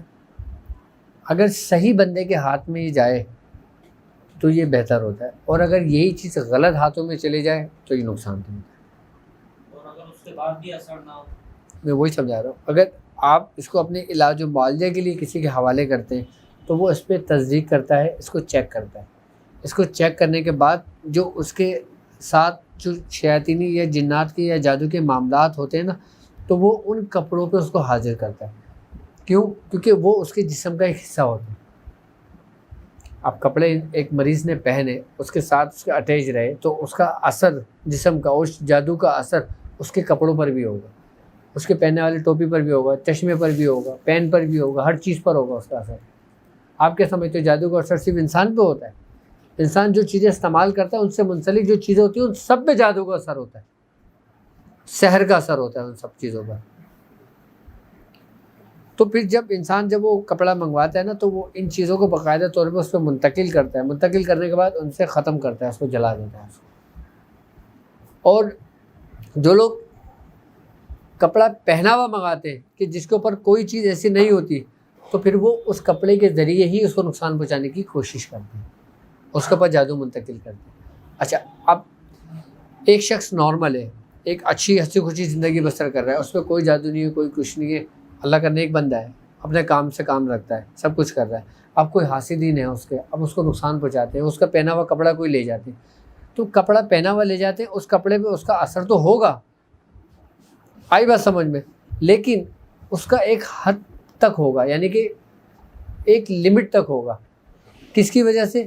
کہ جو وہ ذکر و اذکار کرتا ہے نا، جو وہ معاملات کرتا ہے نا، تو اس سے جو اس کے پہنے اور استعمال کی والی چیز کی نیگیٹیوٹی کے جو اثرات ہوتے ہیں وہ اس کو ختم کرتے رہتے ہیں، اس کو دھوتے رہتے ہیں. ہم جو ذکر کر رہے ہوتے ہیں نا، آپ کیا سمجھتے ہو اس کا ذکر ہمارا صرف قلب کا تعلق ہوتا ہے؟ آپ کی ہر چیز سے تعلق ہوتا ہے. آپ کی وہ آپ کے جسم کے ساتھ ساتھ آپ کے باطن کو بھی پاک کرتا ہے ذکر، اور آپ کے ظاہر کو بھی پاک کرتا ہے. کیوں بزرگوں کے کپڑوں میں بھی شفا ہوتی ہے؟ کیوں بزرگوں کے اماموں میں شفا ہوتی ہے؟ کیوں بزرگوں کے داڑھی کے بالوں میں شفا ہوتی ہے؟ کیوں بزرگوں کی نالین اور چپلوں میں شفا ہوتی ہے؟ اس لیے کہ اس ذکر کا اثر اس کی استعمال کی ہوئی ہر چیز پر ہوتا ہے، یہاں تک کہ اس کے استعمال کی ہوئی چیز کے علاوہ جو اس کی صحبت یافتہ لوگ ہوتے ہیں اس پہ بھی اس کا اثر ہوتا ہے. اس لیے کہتے ہیں کہ بزرگوں کی صحبت میں جایا کرو.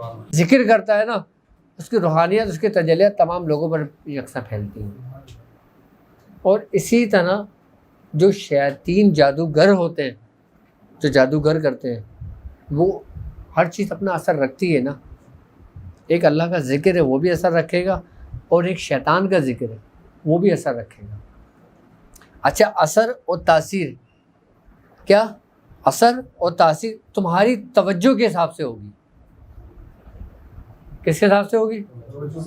اب تمہاری توجہ جتنی کامل ہوگی اس کا اثر اتنا ہی زیادہ ہوگا. آ گئے ہم اسی بنیاد پہ کہ ڈاٹ والی پریکٹس، توجہ صرف اس لیے کہ آپ کی توجہ کامل ہوگی نا، آپ اللہ کا نام بھی لیں گے نا تو وہ تیر کی طرح کام کرے گا. آپ کی توجہ کامل نہیں ہوگی، آپ لاکھ اللہ اللہ کرتے رہو، کچھ نہیں ہوگا. اسی طریقے سے شیاطینی جو جادوگر ہوتے ہیں، جو سپلی گر ہوتے ہیں، وہ زیادہ تر جو نا کہاں کا رخ کرتے ہیں؟ انہی ویران جگہوں کا. آئی بس سمجھ میں؟ یا ایسی جگہوں کا جہاں یہ جگہیں متاثر ہوتی ہیں شیاطینوں سے، ان جنات، جہاں نگیٹیوٹی کے اثرات بہت زیادہ ہوتے ہیں، اس چیز کو وہ کرتے ہیں. توجہ ہے. اب یہ آپ کا اختیار ہے کہ آپ اس کو نگیٹو استعمال کرنا چاہتے ہیں یا پازیٹیو استعمال کرنا چاہتے ہیں. پازیٹیو استعمال کریں گے تو آپ کو اور آپ کے ساتھ چلنے والوں کو, اور نگیٹو استعمال کریں گے تو اس کا وقتی فائدہ ہوگا لیکن اس کے بعد بربادی ہے. ہاں, ابھی آپ کا اختیار ہے آپ کس راستے پہ چلنا چاہتے ہو, کس راستے پہ اس کو اختیار ہے آپ کا. رجب, رمضان اور شعبان, محرم اور ذی الحج, کتنے مہینے ہو گئے یہ 5 مہینے نا روحانیت کے کام کرنے والوں کے لیے تمام مہینوں سے افضل ہے. ویسے تو ہر مہینے اپنی جگہ آپ ہیں, لیکن روحانیت کے معاملے میں, روحانیت کی دنیا میں ان 5 مہینوں کی بہت اہمیت ہے. 5 مہینے میں جنگ منع تھی. ہاں, 5 مہینے ہاں, اس سے زیادہ آپ ان 5 مہینوں کی عظمت اٹھا کے پڑھ لو آپ. اچھا, ہم نے رجب میں محنت کر لی ہے, شعبان میں محنت کر لی ہے, اب رمضان میں جہاں روزے کا نام آیا نا وہاں ٹھنڈے پڑ گئے کہ پرہیز کرے نہیں کرے, پڑھائی کم کرے نہیں کرے, پڑھائی زیادہ کرے نہ کرے. یہ ایک ہماری سوچ ہے, جبکہ باہر کچھ بھی نہیں ہے. تم نے تو خالی رمضان میں روزہ رکھنے کو کہا جا رہا ہے, ہم نے تو پورے سال روزے رکھے ہیں. کام بھی کیا ہے, کام بھی کیا ہے, دوائیں بھی کوٹی ہیں, سردیاں گرمیاں گزاری ہیں. اچھا جیسے میں فجر میں پڑھ رہا ہوں, فجر کی نماز کے بعد پڑھ رہا ہوں, پڑھ سر. ابھی رمضان آئیں گے, فجر کی نماز کا ٹائم چینج ہو جائے گا, ہاں, تو میں فجر کی نماز پڑھ کے آؤں گا اپنا, اس کے بعد پڑھ سکتے ہیں. ہاں, تو اس سے فرق تو کوئی فرق نہیں پڑے گا. ہو سکتا ہے 4:30 بجے ہوگا. ہاں, اور ایک بات بتاؤ آپ کو, رمضان میں تو باقاعدہ ہماری پڑھائیاں سخت ہو جاتی تھی, سخت ہو جاتی ہے. میرا بڑا دل تھا کہ میں رمضان میں لوگوں کو سبق دوں. ہاں, یقین کرو آپ, میرا بڑا دل تھا. نہیں کر سکتے نا تو رمضان میں یوم ابیس 13, 14, 15 ان 3 دنوں میں یا تو سورہ قریش جو پڑھ رہے ہیں نا پڑھتے رہے, حزب البحر کا چلہ کر لیں, پورے سال کام آئے گا آپ کے. حزب البحر پرہیز کے ساتھ, جن لوگوں نے حزب البحر کے عمل کیے ہوئے ہیں اور وہ چاہتے ہیں کہ ان کے حزب البحر کے عمل مزید جاری ہو جائے اور مزید پورا سال رہے. سفر میں تو اس کی دعوت ایک لقطات الگ دی جاتی ہے, لیکن رمضان میں یوم ابیس کے اندر جو 3 دن میں کر لیتا ہے نا, وہ سمجھ لیں آنے والے رمضان تک اس کے اوپر پوری دسترس میں اس کے پوری زکوٰۃ اور پوری نصاب اس کے اختیار میں رہتی ہے. میں نے کیا ہے حزب البحر کا, ہاں, لیکن میرے سے 30 کی تعداد میں ہوتا ہے 6 دن کے اندر کمپلیٹ یا 12 دن میں کر سکتا ہوں. اگر رمضان میں 3 دن میں نہیں کر سکتا ہوں, 30 کر کے کرنا 3 ہی دن ہے. ہاں, 3 دن میں کمپلیٹ کریے, 3 دن میں 360, 120 مرتبہ پڑھی جائے گی دعائے حزب البحر. اور ہیں نہیں, صرف دعائے حزب البحر, اختتام اختتام نہیں, صرف دعائے حزب البحر. یہ ایک بار پڑھ سکتے ہیں نہیں, صرف دعائے حزب البحر. نہیں, اعتکاف بھی ضروری نہیں ہے. کیا اعتکاف بھی ضروری نہیں ہے, پرہیز کر لیں 3 دن کا. 13, 14, 15 لیکن کوشش کریں کہ ان 13, 14, 15 میں نا عام رمضان میں جو افطار و سحری کا ہوتی ہے نا, آپ کی اس کی عادی کر لیں.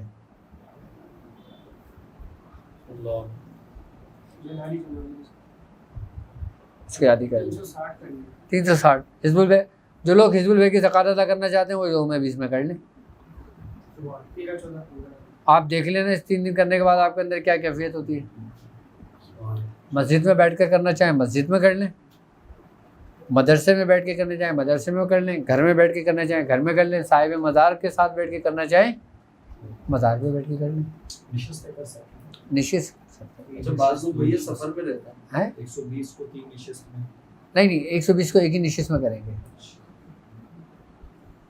کراچی میں کون سے مزار پہ کس بزرگ کا تصرف ہے اس پر کیا کرنا چاہیے؟ جہاں سے تمہیں فائدہ ہو جائے.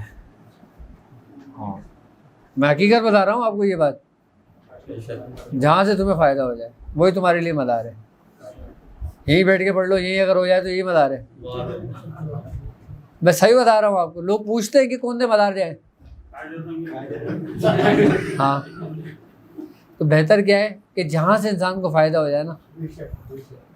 یار میں آپ کو بتاؤں کہ وہ کیا ماجرا واقعہ تھا.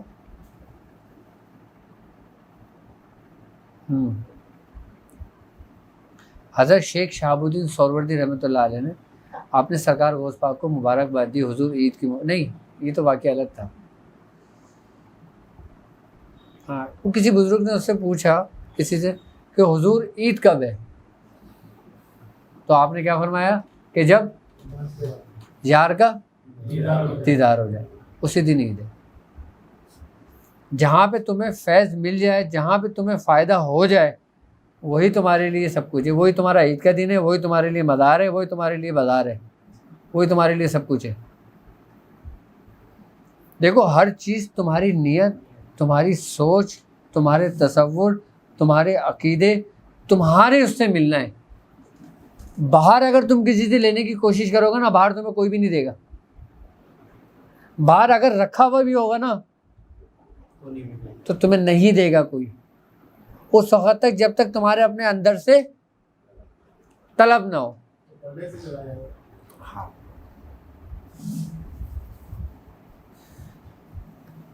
اچھا ایسے ہی ہوا تھا میرے ساتھ کہ جو مری والے نیو مری والے بابا ہیں لال شاہ ان کا تصرف ہے سورت ویش کے اوپر.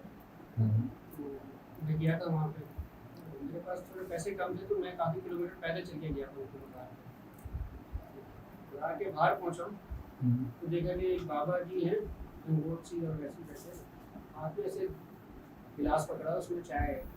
اب وہ نہ ایسی پوزیشن میں کہ بھیک مانگ رہے ہو یا کچھ کر رہے ہو, ویسے ہی بیٹھے ہیں کر کے. میں نے کہا میں اوپر چلا جاؤں پہلے دعا کر کے پھر آ کے میں ہوں گے تو میں دے دوں گا. میں اوپر گیا جا کے دعا کی, جب نیچے آ کے دیکھا تو ان کی تصویریں لگی ہوئی تھی بابا لال. تو یہ تو ٹھیک ہوتے. ہاں وہی دیکھو یہ تمہاری نیت تھی, اس کے بعد تم ایک اخلاص کے ساتھ گئے تھے. اس کے بعد پھر یہ ہوتا ہے وہاں پہ جو وہ تھا ان کا مچ ہوتا ہے جہاں پہ وہ لکڑیاں وغیرہ چلاتے ہیں. میری نیت تھی کہ میں اس پہ جلاؤں تو جا کے, میرے پاس پیسے بھی نہیں تھے. نیچے کیا ہوتا کہ میں لکڑی والے سے لکڑی لے لوں, ٹال تھا اس نے کہا کہ 1 من لے گی لکڑی 1 من خریدو, 1 من کے پیسے نہیں, 1 من میں کیا کروں گا. لے آئے پھر پتہ نہیں کیا ہوا اس کے دن میں خود ہی اندر کے اتنا بڑا تنا لے کے آیا, یہ لے لو. میں نے کہا پیسے لے لو, کیا نہیں بس لے لو. میں نے جلایا وہاں پہ. ہاں یہ ضرور ہوتا ہے کہ ہر بزرگ جو نا کسی نہ کسی چیز کے صاحب دعوات ہوتے ہیں. جیسے عبداللہ شاہ غازی ہیں, عالم شاہ بخاری ہیں, داتا صاحب ہیں, آئی بس سمجھ میں, خواجہ معین الدین چشتی ہیں, نظام الدین اولیاء محبوب الہی ہیں. ہر بزرگ کسی نہ کسی صورت کے صاحب دعوات ہوتے ہیں.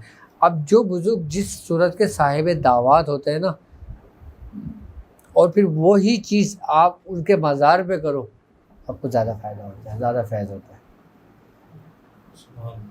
لیکن بزرگان دین یہ چیز ظاہر نہیں کرتے کہ کون کس چیز کا صاحب دعوات ہے. ایک الگ قسم کا سرور آتا ہے. ہاں آپ کی بات کریں اگر کچھ لوگوں کی محنت کے چیز پڑھی عجیب سا کیفیت بنتی ہے. دوسری بات یہ کہ بعض اوقات اگر انٹریکشن الگ ہوتا ہے اس کے وہ کسی اور چیز کا کچھ اور پڑھیں تو ایسا ہوتا ہے کہ نہیں اٹھنا پڑھا ہی نہیں جاتا. لیکن اگر وہی بزرگ اسی چیز جو پڑھ رہے ہیں وہی پوچھتے ہیں تو اٹھنے کا دل ہی نہیں کرتا. لوگ بس بیٹھے رہو سناتے رہو. باقی کہیں بھی دیکھ رہے نہیں بنتی. کیفیت بنی ہوتی ہے. جی جی کیفیت بنی ہوتی ہے. شاید یہ وہی فیض ہے کہ آج میں یہاں بیٹھوں میں کریش کیا بس اللہ تبارک تعالیٰ اپنے بزرگوں کے رستے پہ رکھے اور سورہ قریش کی فضیلت، اس کے فیوزات اور اس کی برکتیں تمام لوگوں کو عطا فرمائے. آئی نا بس سمجھ میں. تو اچھا جب یہ 3 دن پڑھ لیں گے اس کے بعد کنٹینیوشن میں رکھنا، اس کے بعد بھی کنٹینیوشن رکھنے کے بعد 360 ہو جائے گی. ہاں مطلب ڈیلی بھی پڑھنا ہے یا بس وہی نہیں، اس کے بعد آپ روزانہ 9 مرتبہ پڑھ لیں. 9 مرتبہ نہیں پڑھ سکتے 3 مرتبہ پڑھ لیں. 1 مرتبہ روزانہ پڑھ لیں کنٹینیو سے. 1 مرتبہ روزانہ پڑھ لیں. حزب البحر کی بھی زکوٰۃ ہو جائے گی. اور پھر حزب البحر کے بارے میں کبھی، ابھی تو ٹائم ختم ہو گیا، حزب البحر کے بارے میں بتاؤں گا آپ کو. اور حزب البحر کے بارے میں آپ کو میں وہ باتیں بتاؤں گا کہ جو سمجھ لیں کہ آج سے 21 سال پہلے میں حضور اور میرے درمیان ہوئی تھی. ہمارے خانوادے کے اندر، ہمارے سلسلے کے اندر حزب البحر کا سب سے پہلا عمل میں نے کیا تھا اپنے اس میں. تو اس میں جو مشاہدات جو ہوئے تھے نا، اس کا ذکر کریں گے. اور جو شاذلیہ خاندان ہمارے پاس آیا تھا نا، وہ کیسے آیا تھا میں وہ بتاؤں گا آپ کو. بات کہ جیسے ابھی سے خدمے قاعدے کا ٹرینڈ 10-12 سال میں عام ہے. کیا ہوا ہے؟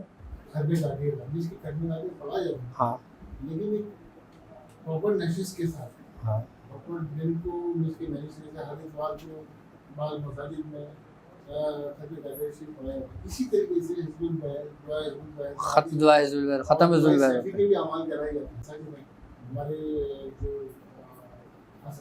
علامہ آصف قادری ہیں، ان کے سلسلے سے کچھ جو مریدین ہیں وہ وہاں پہ کراتے ہیں. اور وہ بولتے ہیں کہ باقاعدہ پروسیس میں لکھتے ہیں کہ اس کی زکوٰۃ ادا کرائی جائے گی، اس میں مرد اور خواتین کیا کہتے ہیں شامل ہیں.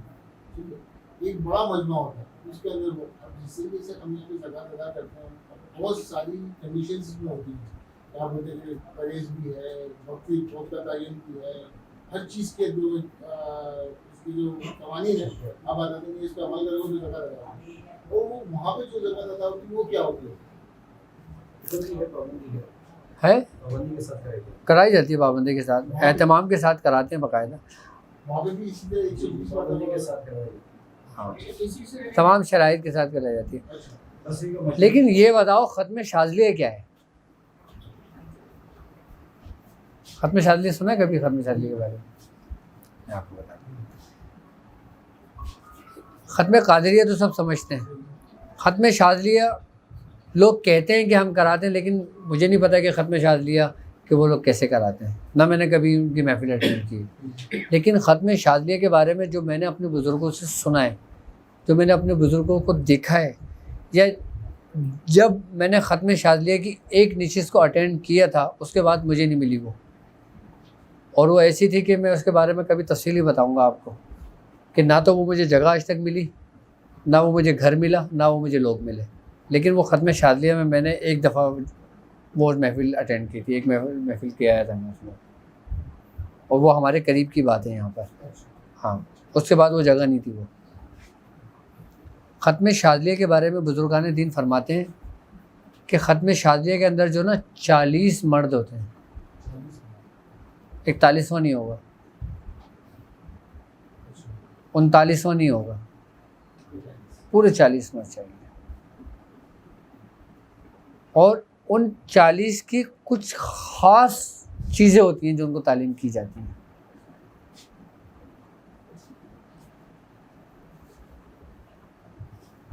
اور ختم شاذلیہ میں کیا پڑھا جاتا ہے اور کیسے کی جاتی ہے، وہ جب میں حزب البحر کی بتاؤں گا نا، حزب البحر کے زکوٰۃ اور اس کے دعوات اس کے بارے میں، پھر میں یہ ختم شاذلیہ کے پورا نصاب بتاؤں گا آپ کو. ہاں لوگ سمجھتے ہیں کہ ہم نے حزب البحر کا ختم کرا لیا، یہ ختم شاذلیہ ہے. اب ہو سکتا ہے یہ ہو، میں اس چیز سے اختلاف نہیں کر رہا، ہو سکتا ہے ہو، لیکن ختم شاذلیہ جو میں جانتا ہوں نا وہ بالکل الگ چیز ہے. کیا وہ بالکل الگ ہے ختم شاد میں. ہاں لوگوں کو اس کی بیسک بھی نہیں معلوم. بیسک بھی نہیں معلوم. اگر وہ اصل معلوم چل جائے تو کھڑے ہونے سے پہلے ان کے سارے کام ہو جائیں. کھڑے ہونے سے پہلے ان کو ولایت دے دی جائے.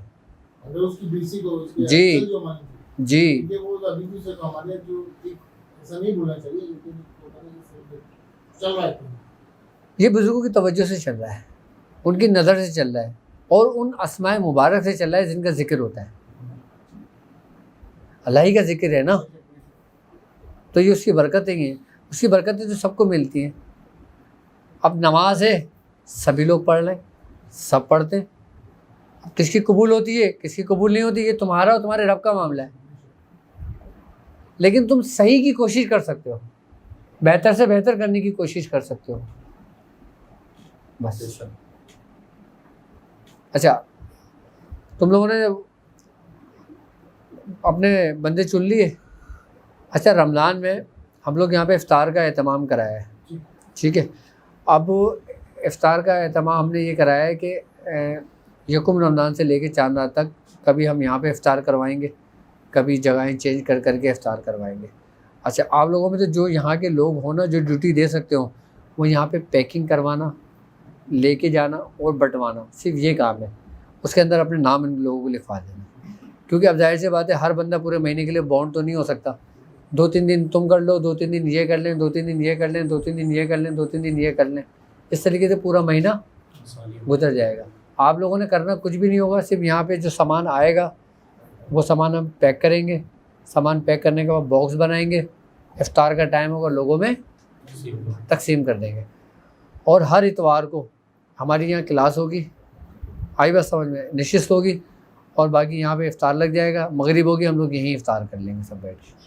منگلوار تو ہر اتوار میں کلاس کی ٹائمنگ تھوڑی مختصر کر دیں گے, آئی بس سمجھ میں, یا بڑھا دیں گے, یا جیسا بھی ٹائم ہوگا ویسا کر لیں گے, جیسا وقت ہوگا جیسے لوگ ہوں گے. کیونکہ رمضانوں میں صرف میں نے اپنے دواخانے کی ٹائمنگ, اپنے کلینک کی ٹائمنگ 3 بجے سے 5 بجے تک رکھی, رات میں نہیں رکھی. اور رات میں لائیو ٹرانسمیشن ہوگی ڈیلی, رات 11 بجے سے 12 بجے تک. نہیں, وہ کہیں اور سے ہوگی. اس کے اندر لائیو آپ کے مسائل اور ان کا حل کا بھی رکھا ہے ہم نے سیشن, کہ جو مریض ہوتے ہیں, جو مسئلے مسائل ہوتے ہیں لوگوں کے, وہ سنیں گے, لائیو کالیں لیں گے. اور جو روحانیت کے معاملات میں جو لوگ سوالات کرنا چاہیں وہ کر لیں گے, جو عملیات کے متعلق پوچھنا چاہیں وہ عملیات کے متعلق پوچھنا چاہتے ہیں, جو رمضان میں اور مزید استفادہ حاصل کرنا چاہیں وہ اپنے سوالات کرتے ہیں. دنیا بھر سے جو لوگ ہوں گے وہ ہمیں جوائن کر لیں گے, اور ہمیں کال کر کے ان شاء اللہ تعالیٰ ان کے مسائل ان کا حل کر سیشن رکھ لیں گے. تو یہ ان شاء اللہ تعالیٰ یکم رمضان سے ہم لوگ شروع کریں گے, ٹھیک ہے نا. نشست ہماری ہر اتوار کو ہی ہوگی, وہی عصر کی نماز پڑھ کے آ جائیں گے. باقی یہ لوگ 2-3 لڑکے اپنا باہر اپنا دسترخوان بچھائیں گے, اپنا کام کر لیں گے اپنا, ٹھیک ہے نا. اور باقی اللہ تبارک تعالیٰ ہمیں جیسے ہمارے بزرگوں نے رمضان گزارا ایسے ہمیں رمضان گزارنے کی توفیق عطا فرمائے. ہاں وہ یہاں پہ رضوان بھائی ہیں, عبید لے گئے, جو لوگ اس میں اپنے کنٹریبیوشن بھی کرنا چاہیں, کسی بھی قسم کا کرنا چاہیں, کوئی چیریٹی کرنا چاہے اس معاملے میں, رمضان کے معاملے میں, تو یہاں رضوان بھائی ہوتے ہیں, وہ ان سے معلوم کر لیں, وہ اپنا جو بھی ہو جس چیز ہو تو وہ ان کو وہاں لا کے دے دیں. آئی بس سمجھ میں, اللہ تعالیٰ سے برکت ہے.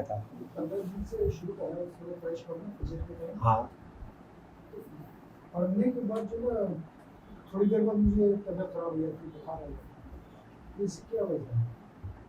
اس کی وجہ یہ کہ آپ پھر متاثر ہیں پہلے کے معاملات سے اپنے. اگر ایسی کیفیت ہوتی ہے تو اس کو ہونے دیں.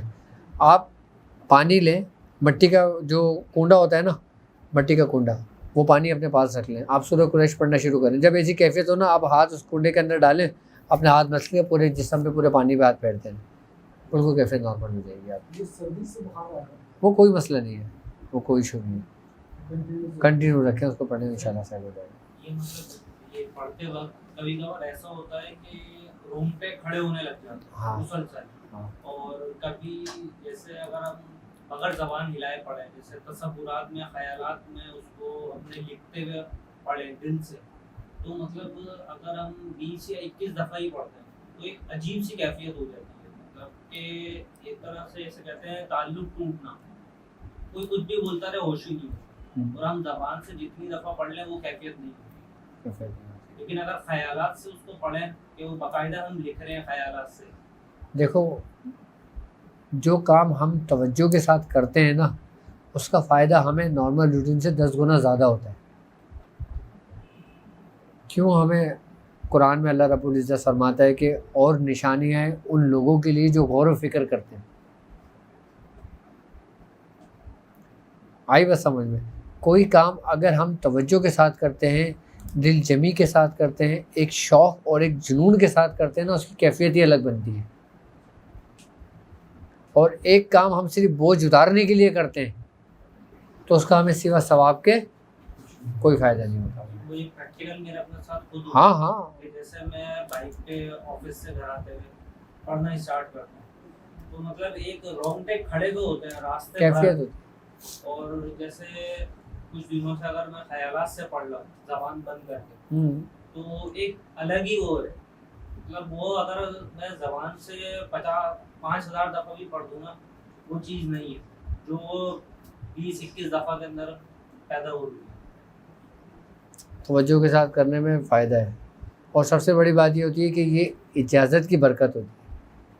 ایک کام ہم اپنی مرضی سے کرتے ہیں اور ایک کام ہم اجازت سے کرتے ہیں. جو کام ہم اجازت سے کرتے ہیں اس کی کیفیت بھی الگ ہوتی ہے، وہ اس میں کامیابی بھی جلدی ہوتی ہے. اور جو کام اپنی مرضی سے کرتے ہیں پھر وہ اپنی مرضی سے ہی کرتے ہیں. آئی بات سمجھ میں؟ اور تو کوئی بات نہیں ہے کسی نے؟ چل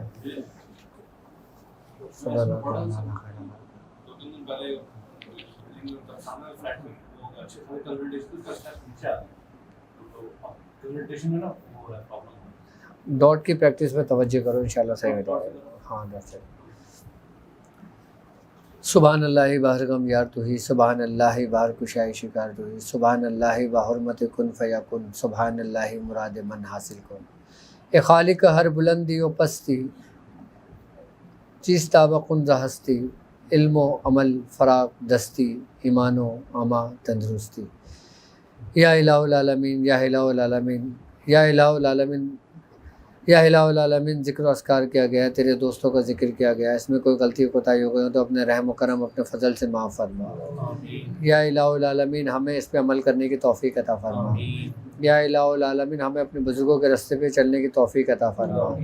یا الہ العالمین ہمارے دلوں میں ہمارے بزرگوں کی محبت عطا فرما. یا الہ العالمین ہم کو سرکار دو عالم صلی اللہ علیہ وآلہ وسلم کی سنت پہ عمل کرنے والا بنا. یا الہ العالمین ہم کو حاسدوں کے حسد سے محفوظ فرما. یا الہ العالمین دشمن کے شر سے محفوظ فرما. یا الہ العالمین نظر بد سے محفوظ فرما. یا الہ العالمین جادو کے شر سے محفوظ فرما. یا الہ العالمین جو پریشان حال ہے ان کی پریشانیوں کو دور فرما. یا الہ العالمین جس شخص نے جس دعا کے لیے کہا ہے باری تعالیٰ اس کی نیک تمناؤں کو، نیک خواہشات کو پورا فرما.